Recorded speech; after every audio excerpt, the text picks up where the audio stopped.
Let's get started. Now let's get it all in perspective. We did it like that, and now we do it like this. Do not attempt to adjust your dial. I'm transmitting live. Yo, Let's get down to business. Now let's get it all in perspective. We did it like that, and now we do it like this. All right. for the underground world, every street and borough. You may learn something. Experience. You are now listening to the Joe Rogan Experience with Chico, Simon, Kamar, and your host, Matt Floyd. Welcome to the Joe Rogan Experience. My name is Matt Floyd, joined as always by Kamar Welcome to the party. and Simon. What's going on? What we do here is very simple. The three of us have listened to every episode of the Joe Rogan Experience this week. We're going to rate each episode as well as the week on a scale of 1 to 5 Jamie Vernons. And then we're going to give our opinions, talk about each guest, the talking points, this, that, and the next. Chico couldn't join us. Far too hot today. Couldn't do that to the little guy. Kamar, how was Kingston? How was stand-up comedy? Comedy's back, boys. Comedy's back. I was talking to Simon a bit about it, but it was very weird. Because the new setup. So, I mean, I haven't done it in 4 months, so that was just weird. I was driving down, listening to my old sets, trying to remember my jokes. But there's a plexiglass on stage. That's so fucked. To protect the audience and me, I guess. But an unintended consequences is the way the lights hit it. All you can see is yourself when you're on stage, like in a crazy mirror. And you're sort of fat and like it's very distracting. And you can just barely see people behind. So, I mean... And the laughs obviously it's like doing a slow night every night. Well, it's a smaller crowd, but as I was... He's used to that. I'm very used to that. Simon's Simon. riding hard, man. He's riding dirty. Shane Dorian over here.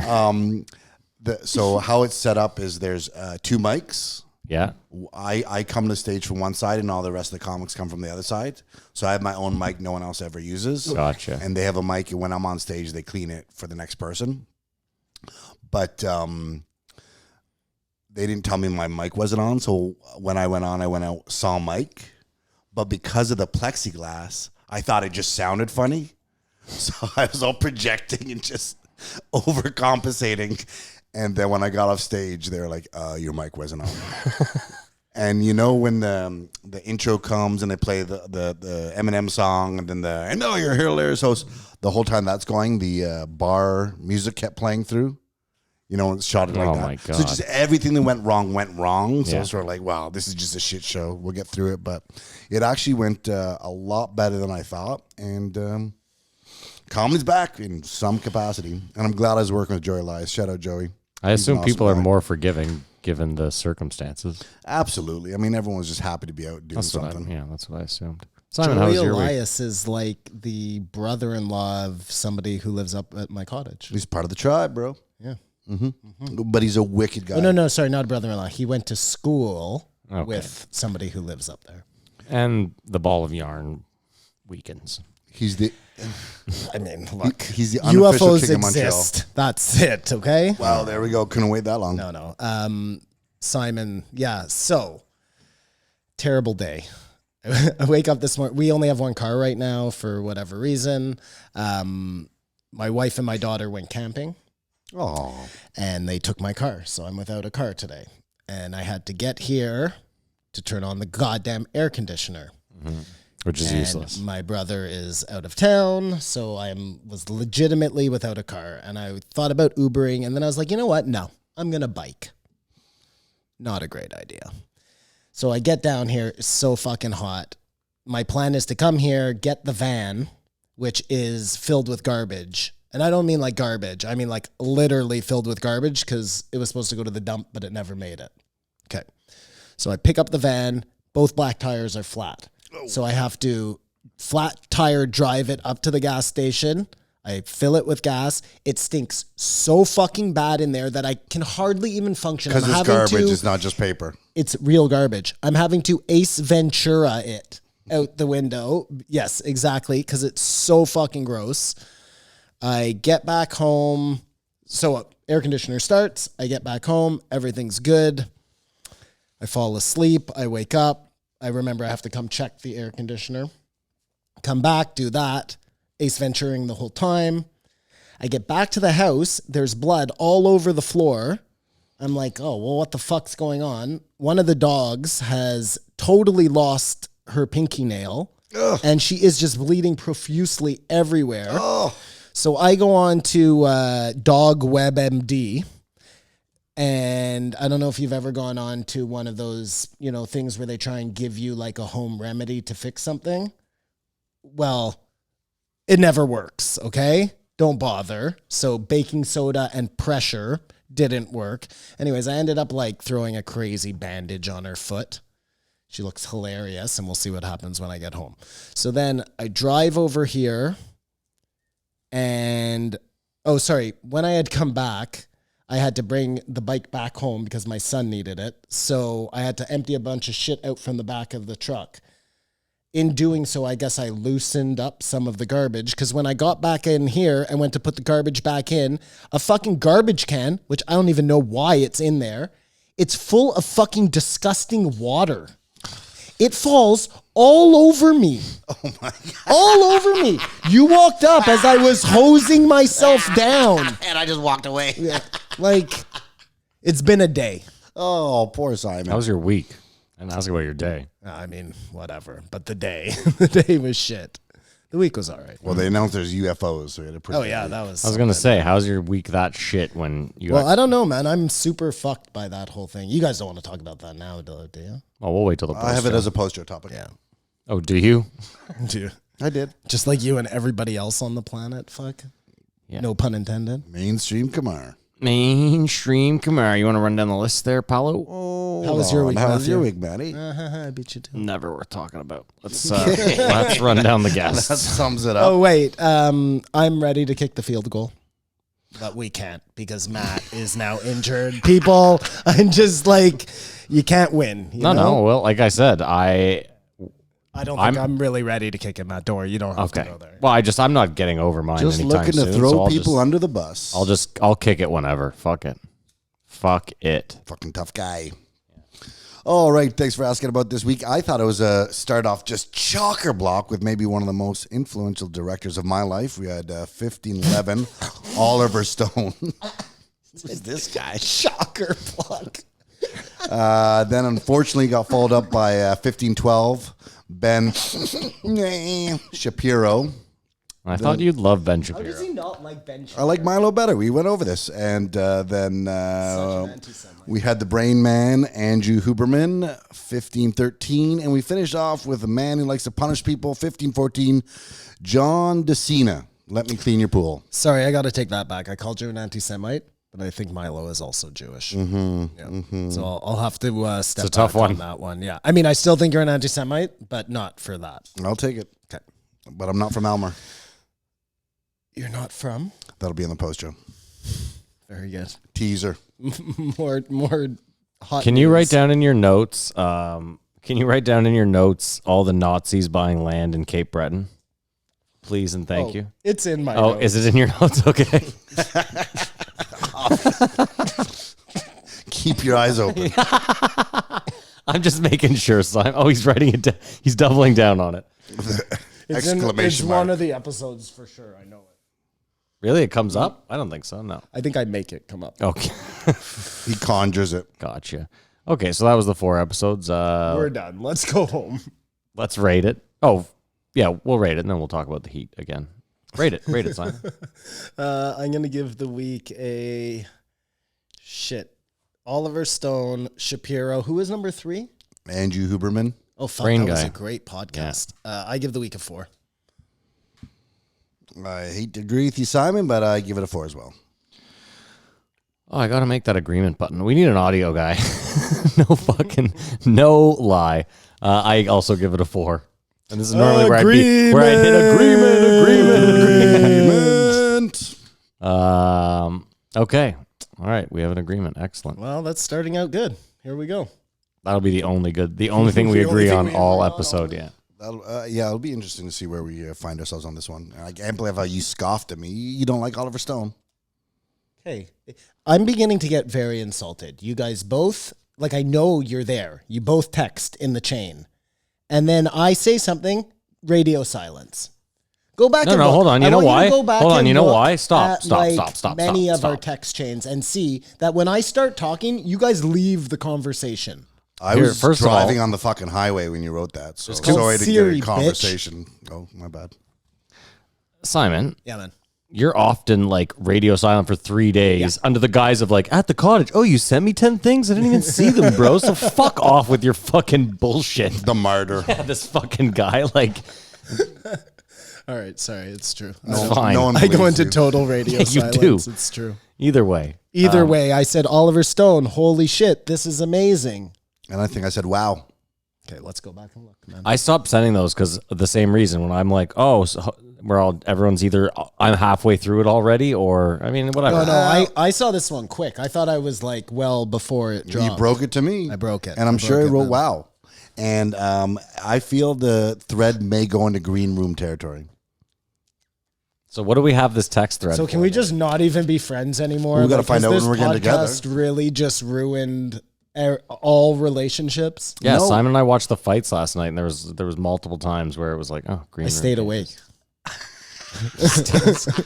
This guy, it's a fight night where it's early, and he's like, hey, I stayed awake till 11. Did you see that? But he was definitely the whole time like, huh.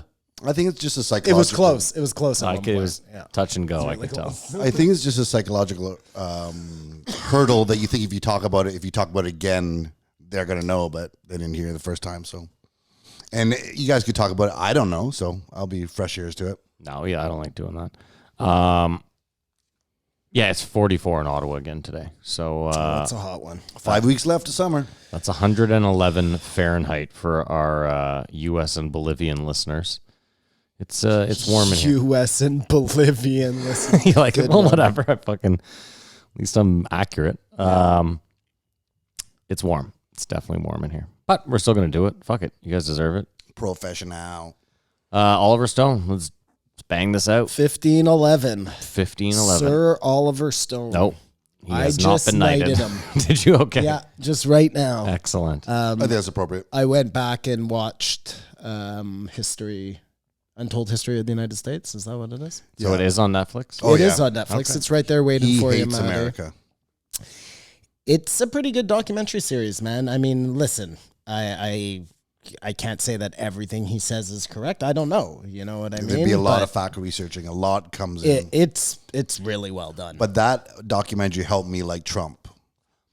Really? Because in my mind's eye, it was like, this is the pattern they've been going on forever. Mm-hmm. And Trump, to me, seemed like he'd be a disruptor to these patterns that we've seen. You know, Kamar, I used to think the same. And then, hey, Mr. Trump, what do you have to say to Ghislaine Maxwell? He wishes her I well. wish her the best.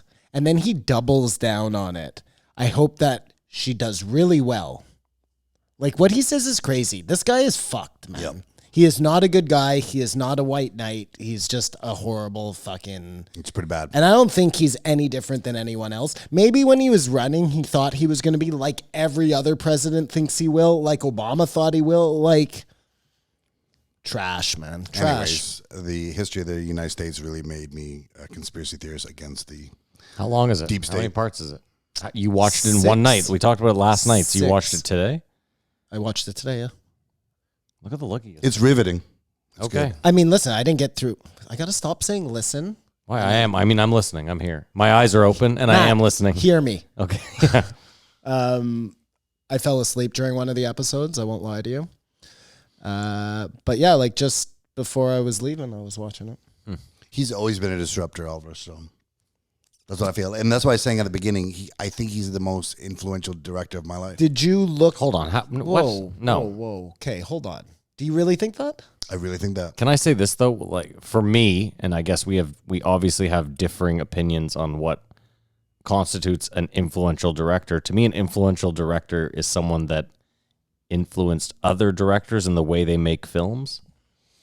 Yeah, I guess that's not my definition. My definition is like every time they did a movie, I had to see it, and it was like I think you mean like impactful. impactful. Or Sorry, There it is. moving to Well, I'm not a you, director, so he or- didn't influence me to direct. It's just my life has been shaped But I by do, watching Oliver I Stone do movies. see Matt's point. If you're going to talk about the I guess, influential, best. You know, he's not the best. Yeah, but to me, like I said, for me, influential is like, these 15 directors that came after him all crafted their style of movie making around his. Like Kubrick. Yeah, That's I'm- the type Kubrick was of the guy obvious you one could I was say. gonna yes. Or Scorsese. There's another one. I'm changing. I'm changing it from influential to impactful. Okay, fair enough. Then you Who guys can did? stop. Listen, I wasn't trying to write like I was just It saying was to me. semantics. Who This did was Apocalypse semantics. Now? Stanley Coppola. Kubrick. Sorry? Oh no, you're right. Francis Ford Coppola. Coppola. There's another one. You know what I mean? These are all guys who probably influenced Oliver Stone. Yeah. Anyway, speaking of Kubrick, I've made a conscious decision. I told my wife the other day because she has to get in on this. Is I'm rewatching all of his movies Because he's the best. because I just don't think I gave most of them the credit they deserve. I watched a lot of them when I was a young man, a young stupid man. He's not able to tell a story in a timely fashion. That's my one problem with Oliver You mean like Stone. the length? Oh, sorry, we're Kubrick. Oh, I thought you were talking about Oliver No, Stone. no, I Kubrick. veered off to Sorry. a different director now. So Yeah. what Kubrick movies have you seen then? I've seen probably The Shining, obviously. I've seen The Shining. I've seen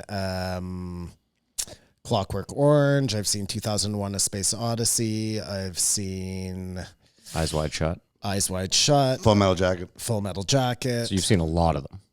There's tons I haven't. Dr. Zhivago. There's a bunch I haven't seen, but they're like the weirder ones, you know? The ones I didn't even know he directed. But his big ones, I've seen them all. But again, I can't... When I watched 2001: A Space Odyssey, I must have been...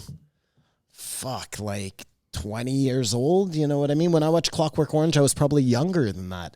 And those aren't movies that I rewatched again. Like The Shining, I've watched many times since.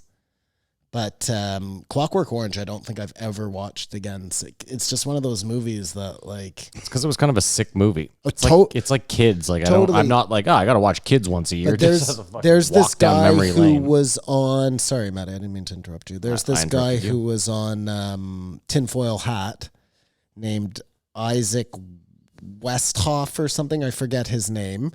I went and checked out his podcast. He does a lot of like movie reviews where he'll go back and like review 2001: A Space Odyssey, or I listened to his Clockwork Orange one.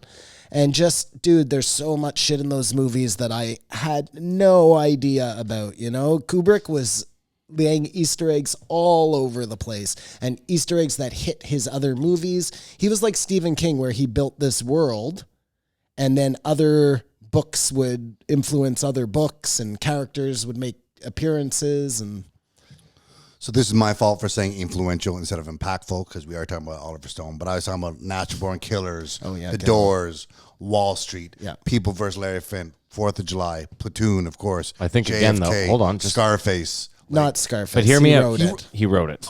Oh, he wrote it, so he has nothing to do with it? Like, without Oliver Stone, you don't have Scarface. I mean, Tarantino. I get it, but we did the whole Tarantino True wrote Romance thing. True Romance, but I don't consider it one considers of it a his Tarantino movies. I wouldn't movie, have yeah. listed it off. But thank you, Kamar. I was going to we ask don't you. think it Hold means on. the same. In Kamar's defense, I always list True Romance as a Tarantino movie. Okay. Any Given Sunday. Yeah, I was going to ask you to list off his movies because I knew he had a bunch. So that I didn't even real quick remember. though, think about the list of movies he just rang off. Yeah, amazing. Is any one of them south of 2.5 hours? No, Longer than 2.5 hours. takes No, his time. shorter. For Oliver South Stone. of- yes. Yeah, no. He has a length problem for sure. But I don't know. He tackles complicated stuff that Well, hear me out. Can't be an hour and a half. Hear me out. JFK, I get. That's got to be a long. There's too much to unravel there. You could argue it could be 4 hours, but like Any Given Sunday, there's no reason that movie has to be 3 hours long. I can watch a football movie for 6 hours though, because I love football. Okay, but you know what? You can also agree that some of it could have hit the cutting room floor. Movie is way too long. It's way too long. Way too long. Way too long. He's a storyteller. What else? Like Natural Born Killers, as good as it was, again, a lot of fluff and filler in there. Like we got it. Mickey and Mallory are fucked up. Natural Born Killers, though, I agree. It could have been shorter. But as far as movies that like altered kind of How the a movie way could be things made. were going on, that was one of them, man. I remember watching that movie and being like, holy fuck. Oliver Stone. And that's what I'm saying, impactful. Again, I'm not disagreeing that he's a great director, Kamar, you know? I just don't think he's the most impactful of our time. Well, he was of my time growing up. Just if it was an Oliver Stone movie, he was like always taken seriously. But again, I can't think of another director. Scorsese. Yeah. I mean, he's one of the greatest Coppola. directors of all time. No, but I'm saying like Kamar growing up, if All if of Kamar saw Coppola's movies Scorsese, were before I knew what movies were. Okay. yeah, but Scorsese as well. But then he had a ton of movies after you were And what born about that were. Spielberg? Like, I know that You know he's what, though? not Well, he's a popular. pedophile. Like, Okay, that's fine. Of course, Indiana Jones. What I'm saying though is if you And actually the look other at one there, Spielberg's Lucas. if you actually look at Spielberg's list, it's no, it's very good. a lot of blockbusters. It's not actually. Pull it up. I'm not saying that Oliver Stone is a better director than Martin Scorsese. Scorsese is amazing, but I can understand what you're all saying. of Spielberg movies are sort of bubblegum. I agree. Oliver Stone tackles serious issues and like Can you? Sorry, I'm sorry. Can you please pull up Spielberg's movie list. because they are not all bubblegum. That's insane. I said most other than Schindler's List. There's a lot of fucking fluff in there. Simon. A ton of fluff. There's some fluff, but we're gonna pull them up, and you're gonna see he's got some fucking doozies. E.T. is a very important movie. Close Encounters of the Third Kind. Hold on. Super important. movie. E.T. Both of those movies are important partially because of the animatronics or the special effects. Yep. No. Fuck out of here. Lincoln, The Adventures of Tintin, Indiana Jones and the Kingdom of the Crystal Skull, Munich, War of the Worlds, The Terminal, Catch Me If You Can, Minority Report, AI, Jaws. Hold on. Stop. Okay, Jaws. Minority Report, Saving Private amazing Ryan. movie. Catch Me If You Amistad. Can, amazing movie. Schindler's List, Jurassic Park, Hook, Jurassic Park, come on, man. always. Again, fluff. Empire of the Sun. I like that one. Terrific movie. The Color Purple. Fair enough. Dude. It's not all fluff. Like, they're not I all said fluff. it's not all fluff, but I said he's got a I mean, lot George of fluff in there. Lucas, a lot more fluff. There's nothing you guys can say to me that I'm going to walk out here and go, yeah, I guess I didn't like Oliver Stone movies. I don't I'm not want, trying to say you I'm don't. not trying No, to no. change your mind, Kamar. In order for us to have a conversation, You have to we have disagree. to state our points of view.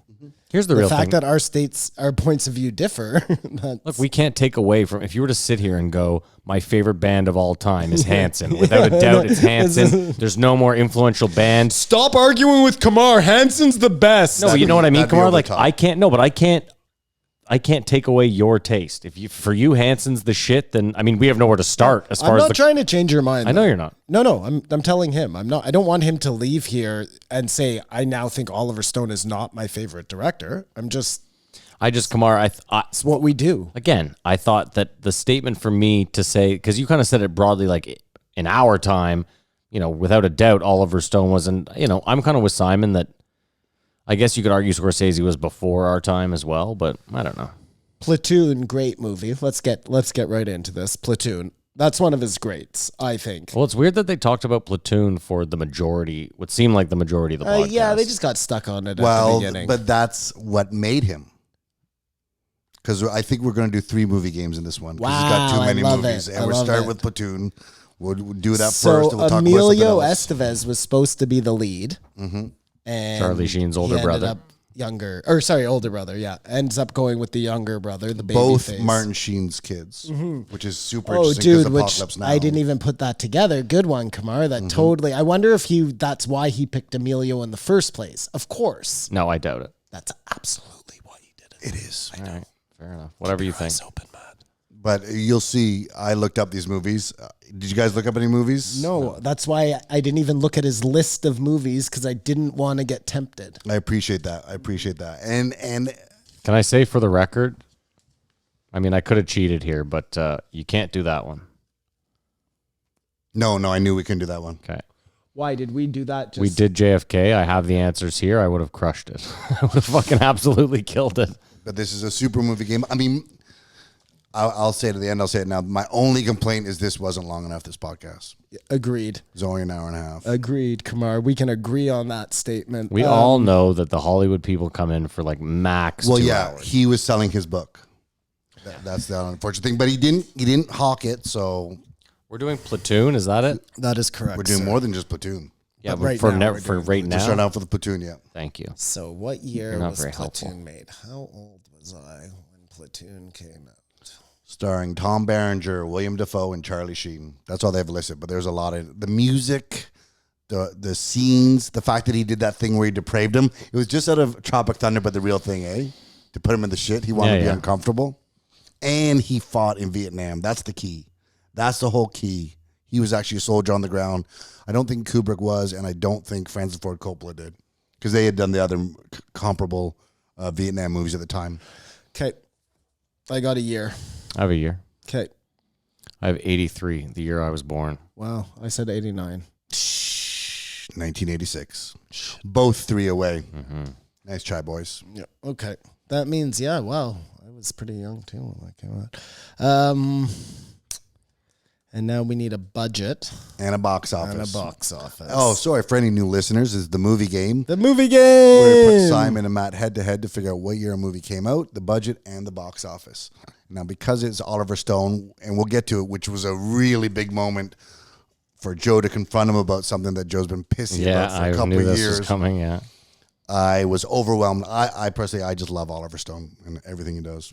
Yes, you've made that abundantly clear. Wow, this is a really tough one. Did you like Wall Street? Yes. Oh, sorry. I thought you were talking to me. Are you asking me? Anyone, Sorry. I'm talking to sorry. him. I did like Wall Street. It was a big movie when I was growing up because I remember my parents watching it. It was like new or, Hot and slick. hot. And, yeah, Miami Vice. Oliver Stone may be responsible for Charlie Sheen's demise. In providing him a platform to have so much success. I mean, I guess it was 2.5 Men that he got them fuck off money. That 86, you said, eh, Kamar? Yes, I did. Holy shit, man. I just have no fucking clue. I'm fucked. Filming took 54 days. Okay, I'm ready. Go ahead, Simon. You can start. No, I'm not ready. Oh. Look at us go. But I will say Oliver Stone was old and tired. In this? I felt in this. Do you know who he discussion. sounds like? He sounds like the actor. I'm trying to think of something he's been in. He's a character actor. He always plays like a Jewy lawyer. He's got glasses. Gilbert Gottfried? No, not Gilbert Gottfried. Okay, go ahead. No, you go. I said it cost $79 million to make. Yeah, I don't know. And what did you say it grossed? And it grossed 404. Wow. So you think this was the biggest movie of all time at the time? Okay. don't know. And let's think about how much $79 million in 1986 is worth today. Yeah. Dude, how much does it cost to make a fucking war movie? Either way, just so I assume said it's a lot. $25 million to make Does that make more sense? and 120 box office. Wow. You guys would be surprised to know it cost $6 million to make. Oh my fuck! 6 million? Like 6 million. 6? 6 million. Why 1/6? No, like That's only 16. one Oh six. yes, A I get single you, yeah. six. A single 6. And it grossed $138 million, which brings Matt into the territory. Wow, I was just so far off. Okay. At least we're doing 3 movies. Woo! But that's why I'm saying this is the movie that made him, because if you go to a studio and spend $6 million of their dollars and return $138 million, you get a couple movies down the road that you get to make, right? Yeah, no, without a fucking doubt, you're the golden child at that point. He was a golden child till he found out he hated So them it got all. rejected for 10 years before somebody picked it up to be made. Which just shows you got to be perseverance in anything you do, no matter how tired you are. Now, did he say he went to school with George Bush, George W? Is that what I heard? Or was I Yeah. just hearing what I wanted to hear? You heard correctly. I did. I forget what school and what Interesting. class year it was, but he was like, you heard correctly. And he, Ari Shafir, his father. E. Burt Kreischer, his father, or Ari Shafir Burt Kreischer. And he was Acid. He was real jovial about it, too. he was real jovial about it. Yeah, I was like, this guy hasn't heard about cancel culture, has he? And then just nothing. I think that's the key, though. You just be jovial about it, and maybe you'll get away with it. Ari was really jovial about it. But I Yeah, want but the guy sitting across from him was like, no. His dad wasn't there to be like, no. I'm just joking. Yeah, I know. I just thought it was funny how he was like, yeah, put it in his coffee. what's his what do you think is worse to dose on with? Acid or Molly? Acid, way worse. 'Cause 1,000 times worse. When we were kids, we'd dose each other. Oh, we're not going here again, are we? Well, hold Like, on. I guess I've said it before on the podcast, but we didn't have access to Molly, so all we could do was I've dose never each other done with either, acid. but isn't Molly almost always universally a good time? Yeah, but I guess if you do too much, it's really physical. You can really like chew off I love how you're grinding your teeth just thinking about doing it. Kamar's literally Pavlov's You're dog not over gonna here. do Molly and like think that fucking bats are attacking you. When that no was my bats point. are around. My point was like you could have a bad acid trip. And if you don't know that you've been if you don't know that somebody's given you acid, and all of a sudden your whole world is just going into fucking like Willy Wonkaville, that can be really fucked up. I swear though, I think you have a greater chance of having a bad trip on mushrooms than acid. Oh, I totally disagree. 1,000% I disagree. I've just done a lot of acid and a lot of mushrooms, so I feel like I'm the expert in the room. I was gonna say I've only done mushrooms, so I couldn't even comment. I've watched a lot of people do acid and a lot of people do mushrooms. I've never seen somebody have like a legitimate bad trip on mushrooms. I've seen people have bad trips, but I've seen people have like trips on acid where I thought I was going to have to take them to the hospital. You know And what do you do? There's nothing you can do. Yeah, ride it out. You got to ride it out for the 8 hours or the 6 hours. But that's funny that he gave acid to because his dad was a staunch Republican. Fucking go to war. Yeah, he did it really vindictively, eh? Absolutely. Like, Ari But he didn't made- have that kind of malice. The worst part though is he made it sound like it worked. Also like Ari. It changed him. He became a fucking Democrat. Sorry, he became a Democrat. Like Yeah. Bert makes it worse than it is because of his wife. Yeah, and his kids. And his wife was like, "That's so dangerous. That's so irresponsible." And Bert got brainwashed, like, "Oh, what I already did was really bad." Yeah. But deep down inside, he's like, "That was a hell of a time." We don't need to rehash that whole thing. So he's making a new JFK doc. That's cool. The last of the No, information. why? Why? Well, What's you what's already with made the- a JFK movie. Like now you need a Well, documentary. this is going to be way better because it'll be absolutely factual. Maybe. The JFK doc, we know he was able to take a license. Well, The JFK movie. Well, this is the whole key. Then this is the whole pinnacle of this podcast. Is for years Joe's been going, yeah, but he made up that Donald Sutherland character, and he's sitting there, and you feel it coming, and he really kid glove confronts him about it. Yeah, Unlike and how then- he talks about it when he's not in the room. But even then, the best is Oliver Stone's just like, it's Hollywood. I have to. What do you want from me? And then moves. And then right away, Joe's just like, yeah, no, I get it. Cool. Exactly, but Joe would have a 5-minute diatribe about how you can't just make stuff up in a movie about JFK. Well, he did make a good point, Oliver, and I had never really thought of it this way before. He said, me making up that character did not change the story. It didn't alter the facts. It didn't add in fact. You know what I mean? It just was there as a Hollywood device. Listen, man, suspension of disbelief. You're supposed to go into these things with a level of like, it's like sitting in a Bigfoot movie, like, you know, angry about, not even a Bigfoot, like a King Kong movie, like angry about some of the physics. An like, ape can't be that yeah, big. oh, the ape wouldn't fall off the building that way. Like, it's a giant ape, you stupid shit. Like, just sit and enjoy the film. Like, it doesn't have to be, you know what I mean? I don't know. But obviously, as a host, Joe's not going to give his 100% feeling like, I think it's stupid you did that, or I think you could have done it another way. He was just in awe and happy to have him in the room.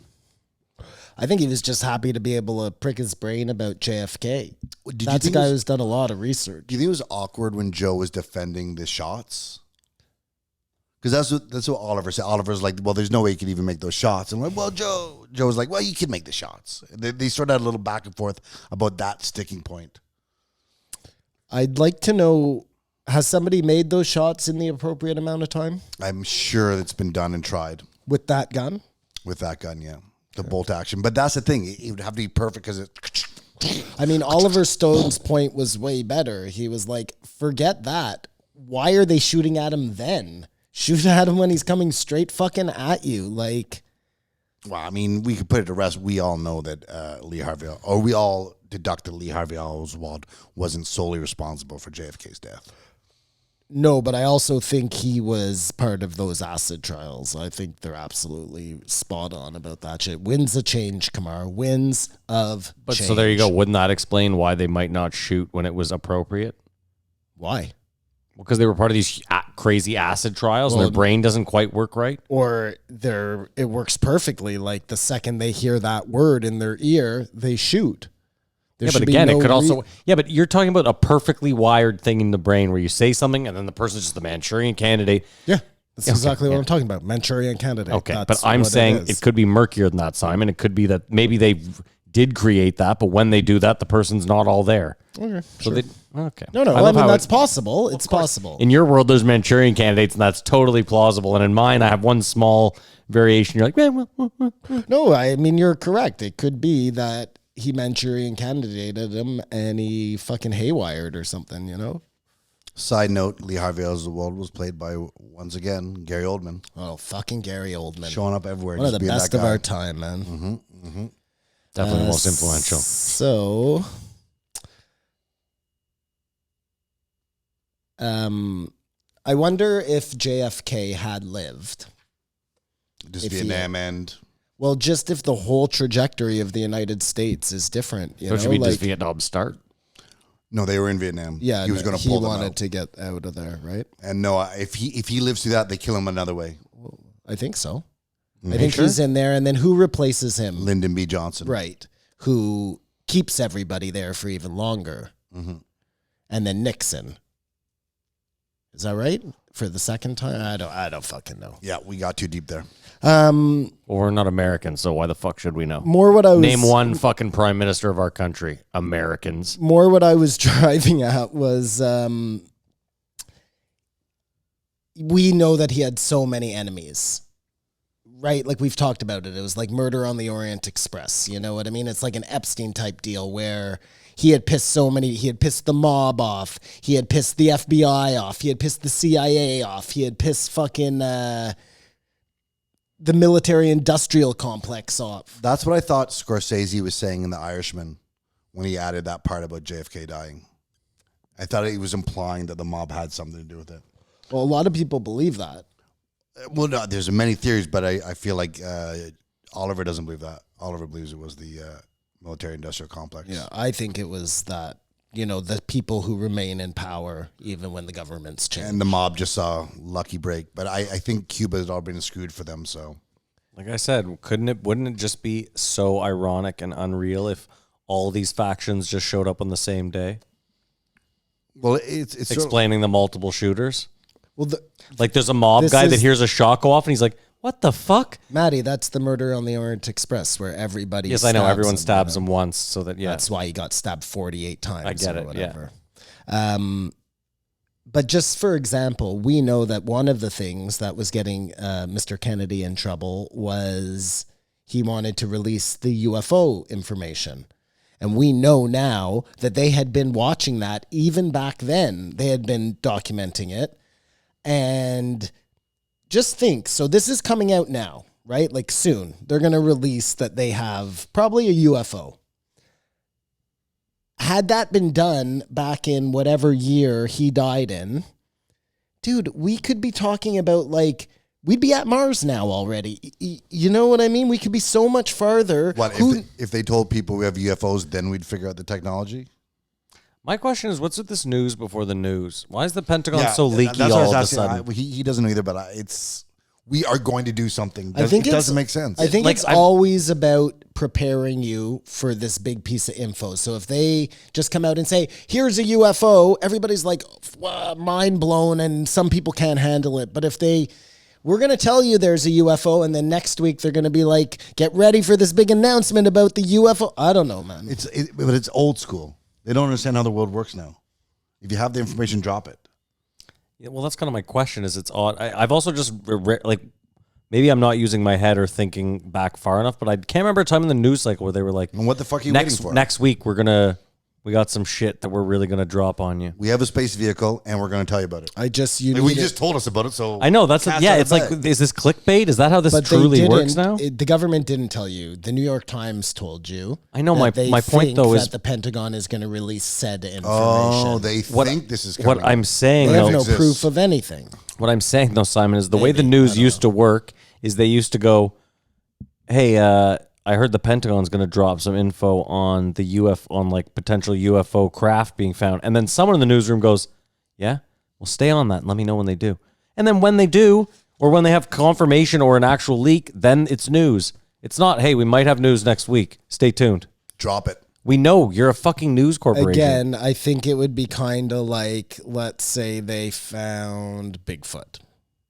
maybe they would say next week we're going to show you this Bigfoot related thing that we've discovered so that not everybody is afraid to go into the woods on the day they release the information. It's just to ease you into it. So you'd be it's all part of Operation Bluebeam. So you'd be just as relaxed if the New York Times came out with a article about how the Pentagon has some interesting news about Bigfoot that they will be releasing in the next months.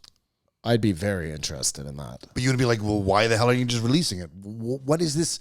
What are you waiting for? That's why I don't. Again, don't maybe understand. it's just a fucking like old school Mad Men advertising trick, Tease know, the shit like out of you. Maddie was saying. Well, it's inappropriate. Just to get the most eyeballs on your fucking shit.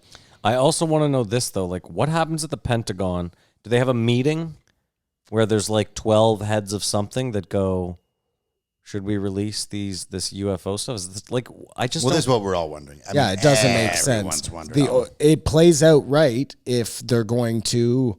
Yes, Operation Bluebeam, Simon. Show you Hashtag Operation aliens. Bluebeam. Hashtag Operation Bluebeam. And always the question I ask, because obviously I don't trust the government or any of these things, is whenever they tell you something, why are they telling you that? What aren't they telling you? Well, I'll The tell you. diversion, I'll you tell know you what I mean? off air my theory that I told Simon. Why they're doing this and what they're hiding? Yeah, because it's so out there that I would never ever say it on air. Because they're lining up troops all around China right now No. to attack? No. It's something you would love, Kamar. So yeah, I can't wait. I was disappointed. They only really talked about JFK and Platoon, Platoon, as that far was as it. the movies. Well, no, we're going to talk about them more than they talked. Like I said, it was an hour and a half. I think 43 minutes. So a movie he wants to make is MLK, which to me that's just the next one that makes sense for him. But he says you he know? can't make it, I agree. He can't make it. especially not in this day and Not age. now. It's gotta But be Spike Lee. He could have done it 10 years ago. He could have done it. Yeah.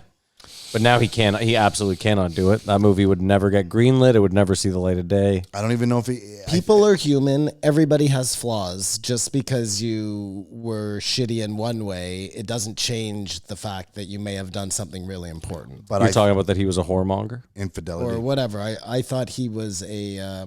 philanderer. Oh, was it just philandering? I thought it was like he beat women or whatever. No, he ran around, and people are saying if you were to tell his story, you'd include that, then you make him look like a bad man because he cheated on his wife, whatnot. And Oh, like if to run it's around and just sling his dick. philandering, you absolutely can make that movie. But I don't think I'm saying this as a white director, you feel comfortable telling that story because people say, well, you're just trying to make. I him was look just bad going or to say that you can't. It's a white fragility thing. You're going to lose either way. Well, I just had like an interesting movie behind a movie, you know? So it's a old director. He wants to make this really controversial movie, but he can't. So he gets a young black director to, you know, pseudonymly, that can't be right, do it. And it's like the producers kind of, you know? It's interesting. You going to start writing that? I like the treatment. It's not bad. I like the treatment. Yep. So MLK. So yeah, I watched History of the or started watching it. I didn't get all the way through it, but yeah, there's some, Untold There's some history. yeah. There's Where some does it start? it starts at World War II. The history of the United States starts at World War II. This is where he His story. started. He it. loves Russia. He hates America. That's all I got out of So- it. Cole's notes. Right away, I learned that the United States waited so long to get into that war. Right, 2 or 1? two. Yeah. Just sat on their hands forever. Yeah, it was There only- it were was a only group once Japan. of Americans who went over before they even started fighting and were fighting with the Communist Party. They were allies, Russia and the United States. No, I'm not saying it, but like they went from the States before the army got there just to fight against the Germans, you know? Yeah. That's some fucking crazy dedication, man. Well, there's a lot less going on back then. A lot less going on back then. Well, that Listen- must have really thought like a time where your whole world could be lost, you know? I find it very odd that when we talk about World War II, Russia doesn't get brought up all the time because their body count was like 15 times of any other Well, country. you can't bring that up because it doesn't make sense that Russia's the big enemy now. That's They my were so point. helpful back then. That's Well, my they point. showed- Is they went when the world needed everyone the most. They were there on the border fighting like it was insane. They were pushed back at points. Well, they were fighting at the beginning, and then they went to France and England and said, let's band together and fucking beat these guys into the dust. And their only stipulation was they wanted to put men in Poland to block the Germans from coming in, I guess. And they wouldn't agree to that. So Russia was just like, okay, fuck you. And he goes to Hitler and makes the same deal. And then things got real sticky. What I got out of watching the untold history of United States is like, why is Russia such a bad, like, they didn't, I don't know what they did that was so bad that makes them now our enemy. Well, they haven't done anything. They don't do anything that the U.S. doesn't do, is your point, really? Well, they've done the Cold War, but that's just posturing. They never killed 100,000 Americans. So from this moment on, now we hate the Russians or whatever. Right. It's not like the Japanese. You can't identify the enemy for what they did. It's just like propaganda. The Cold War, they made them an enemy, but there's no reason. He shows that America's just making Russia look way worse than they are. The same thing they're doing today with the next place. What did they want from Russia, though? That's the question. They went into the Middle East because they wanted oil. They went into Afghanistan because they they wanted oil. They went into the Middle East because they wanted fucking Saddam Hussein's portal. Like, what were they doing in Russia, you know? I don't know. They did it on the guise of stopping communism from spreading, though. Yeah, that was the story, right? You just said it yourself. Fucking shills. What were they actually driving at? Was it all to just get money to fund a trip to the moon? I think a country like the United States has to always have an enemy. Mm-hmm. The boogeyman or whatever. The system only functions. Because then if there's no enemy, then why are we paying all this money for defense? Well, then we start fighting each other. Well, it's happening. Yeah, they need a war bad right now. Don't the they? United States, they do very badly. God, that is just the worst thing I've ever heard. Or hopefully UFOs will get people's mind off of things. This is what they're hoping too, Kamar. I think you just answered yours and Maddie's question. One of the most interesting... Did I have a question? This is sidebar. I was seeing a story about how they're saying that the Russians are hacking into people making vaccines. And I would assume if this pandemic is a world issue, it'd be a huge open source thing. Every country would be sharing everything they know. But it turns out it's a race and it's private companies. Yeah, but that's because we know that money's involved. But money's involved to make the vaccine, but the virus is taking all the money because it's shutting down the world. Like you would think if there's ever a time that everyone, let's just work together as fast as we can to take care of this so we can get back to normal, this would be the time, but it's not. Yeah, but it's the same. It's Kamar. It's like the argument of crime fighting. Like, if they're really trying to fight crime in the States, why aren't all those organizations in contact with each other? Why don't they share information? Why don't they work together? They don't. The CIA and the FBI can't even work together. But none of them can. All law enforcement hate each other. It's all a big fucking... But wouldn't it be really good for China if they could come up with the vaccine? If China came with a vaccine. Wouldn't that buy them the grace they're looking for? Well, as Canadians, it's scary for us because we don't have the means to produce the vaccine. Even if our scientists came up with it. What do you mean? We don't have a facility that can make 1,000 doses of a vaccine. Not 1,000. You mean millions of doses. Say we need 15 million doses. Well, don't we have a bunch of littler places that could fill the gap? No, we get it from China. Are you sure about that, Kamar? Mm-hmm. Simon, we get every... Name a big Canadian pharmaceutical company. Hold on, Simon. I think you're forgetting that we get everything from China. There is nothing that we don't get from China. I'm trying to order us 3 new mics. China. I believe when the pandemic happened, they were talking about building a big facility to create vaccines and stuff. But I'm sure they will. They're now. saying that's 1.5 years away, like from shove on the ground to producing stuff. So we're at the mercy of someone else. So what you got to love about China, though, they're like, we got a pandemic. We can just build an extra hospital in like 2 days. We have all the cards. We have a in 2 lot days. of space to build fucking vaccine factories. So what we should really do is just look at Google and Amazon and go, hey, you guys have built these massive warehouses and you're never paying tax. So while you're building these warehouses, can you each build an extra giant factory that could create... Amazon is building another one in the city. Did you see that? I hope it's for producing vaccines.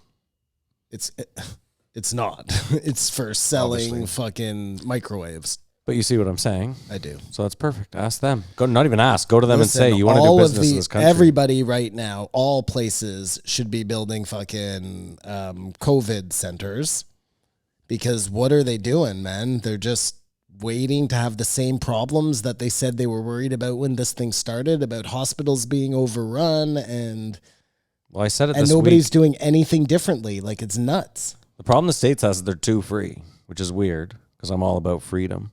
But like it's like when Joe was talking with Singapore. what's that? Singapore. What do you mean? I thought that was one of the places he was talking about. I can't remember which You're jumping ahead to Joe DeCino. Okay, When fine. it came out. Anyways, officially. I know what you're talking about. He was saying there are certain countries that where they don't have as many rights, where they were able to curb this thing, man. You wear a mask. Listen, there's all even the places time. that have a lot of rights and freedoms. There's places where where they're definitely considered free in this world, and again, they just believe health officials and people like that. And it. Did you see the cartels What about them? are patrolling the streets in Mexico? And if you're out past like the curfew or whatever, or Colombia not as well, I believe. wearing your masks, they take care of the situation. Anyways. I love how like if you will kill you. If you're out there Yeah, and you're it's just trying to kill hilarious. other people, Yeah, it's just so well, funny. listen, they have always been we take care of our communities. Yeah, by killing the people that. Look, they're not good. I get It's that idea of But that's kind of what Joe talks about with Chaz all the time. Is that's what happens when it's just lawlessness. right. Just let them Well, run. it's a vacuum, right? And when you take away the police, somebody has to fill that gap. Kamar, are you all right? Do you guys think it was weird when he asked Oliver about Epstein and he was like, "Oh, I don't really know anything about that. You'll have to ask It was my son about that." so fucking weird. Oh, it was way more than weird. So I When he said no, when he was like, "Why wouldn't you do something about this?" And he was like, "I just don't find anything about it interesting at all." And I was like, could it be that half of your friends potentially are wrapped up, or or that you. you've been to the You? island? Yeah, Like, that what you are we might have to- doing yeah. here, man? that was just We need Ghislaine to spill the fucking beans so we can see who's on that goddamn list. no. We wish her well. By the way, someone did post. I was on the Twitter We do for wish 5. her well. I was on the Twitter for 5 or the Reddit for 5 minutes this week. Someone did post a list of times Trump has said that exact same quote in regards in a to defense. in regards to someone doing something shitty and being in a like it. I think it's just his. That's his status It's quo. his cookie cutter like. Well, this one was really gross because it's like, what do you think of Hitler? I wish him the best, and you know. So did you guys notice that Gmail added those like 3 auto responses like a year ago? So now even on your phone, if someone sends you an email, there's 3 little things at the bottom that Google thinks would be a good response. Sometimes it's like, okay, got it. Yeah, I hear you. Whatever. It feels like Trump just has his button of like, and sometimes it just doesn't look good. He's like, oh, did I hit it there? Like, That's what Schulz was joking about. He was saying that's just rich people speak. Oh, I saw It that. doesn't mean what it says. It just anything goes. yeah, I wish him well. it's like I saw the I hope it best. doesn't happen to me. I saw the best tweet the other day. Someone was like, life hack. If you're getting married, find all the billionaires' emails you can and email them an invite. There's 100% chance that they're not going to show up And they'll and send that you their a present. assistant will just fucking send you a present without even like looking into who you are. And again, it's just, rich people are just, that's how they Why do you operate. have to even get married then? Just That's it, yeah. Do the whole ruse. Did Let's you do it. see Oh, the I gotta go, guys. the Schulz video that Joe posted? It is so fucking funny, man. He's amazing. You didn't see the rant he goes on? Which one? He does It's the most he recent does one every week. I think it's the most recent one. And it was about Trump. About He was both sides have interest in Ghislaine. Yes, correct. Yeah, Yeah. It was incredible. Yep. Like incredible. And he then went back to say why Facebook took the other one That's down. right. Yeah. Exactly. I think he's going to surpass Joe. Maybe not on podcast, but Podcast. he still has not put out a special. So Like his special. He's building his audience. He just I announced he think got the 1 million comedy Instagram. is going to be like second thought for him. I think he's going to end up with like a legitimately huge talk show. Wait, But that Not talk on- show will be on his YouTube channel. Yeah, maybe, or a podcast or whatever, but something on his own where he's the lead and it'll have a real conspiracy fucking flavor to it because he obviously really likes that stuff and he's good at it. Yeah, all his stuff is good. Yeah, man. It's coming. He's going to ditch Charlemagne. Man. No. You hang out and take care of the people who got you there. Yeah, okay, fair enough. Like Simon's clearly going to leave us. like what's his name? And Charlemagne helps him with his black card. Yeah, no, you're right. He keeps Charlemagne. He believes in Bigfoot and shit. He's good, man. Now I forgot what I was going to say. Doesn't matter. Whatever. You want to be done with him? No, we're going to do another movie game. The movie they didn't talk about, which I wish they did. It came out in, just kidding, Wall Street. Wall Street. Michael Douglas and Charlie Sheen and Martin Sheen, which is another little twist that the son and the dad work together. Okay, Wall Street. Starring Michael Douglas, Charlie Sheen, Daryl Hannah, Martin Sheen, Hal Holbrook, and Terrence Stamp, which was the first movie I remember exposing how crazy Wall Street was. But again, you can tell people how bad things are. It doesn't change a lick.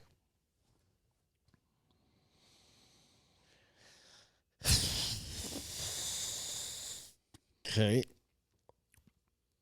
See, I think all Oliver Stone projects just were always poignant to me. I guess I'm not a cinephile like you guys, but obviously Scorsese's unbelievable. Coppola's unbelievable. Kubrick is my favorite director, but just to have a long form conversation or longer form conversation I've ever seen with Oliver Stone, I thought it was just spectacular. That's so weird. He's so fucking left wing, this guy. He is so left wing that's that I interesting. just do not understand. Like, when you were like, I'm a big fan of his movies, I was like, okay, that I can get behind. But to hear you be like, I loved hearing this guy long form, it's so weird because this guy is like, as left as it gets, which is interesting that someone put on the Reddit that he thinks Joe is just all right and stuff, is just giving too much of a platform to right wing people. And I was like, well, Oliver Stone's as left as it gets. yeah, I think that's, I saw that one too, and I don't know. It's not even How like much it's did Platoon make? Sorry. 135 million. Did you not write this stuff down? It's somewhere. I don't remember. We're doing the year right now, Simon. Yeah. But I'm just doing the whole thing. Okay, go. Well, I didn't do the whole thing. I just did the year. I Yeah, didn't do this year. properly. I wrote down 1990. I said 1987. Wow, it's 1987. We have a chance for something going on. Come on, baby. This is huge. So he had Wall Street in the can when He did this a year after fucking Platoon? Mm-hmm. Fuck off. Fucking stupid game. You guys can suck my fucking dick. All right. And he also did Wall Street 2, Money Never Sleeps with Shia LaBeouf and an older Michael Keaton. And I mentioned this in Wall Street was the movies because Joe mentions it all the time because Michael Douglas has the huge brick phone. That's what he uses as a reference. That's why I to said how crazy it was. 1990. I didn't think those things came out till the 90s. Obviously, I was fucking wrong. When it cost $30 a minute.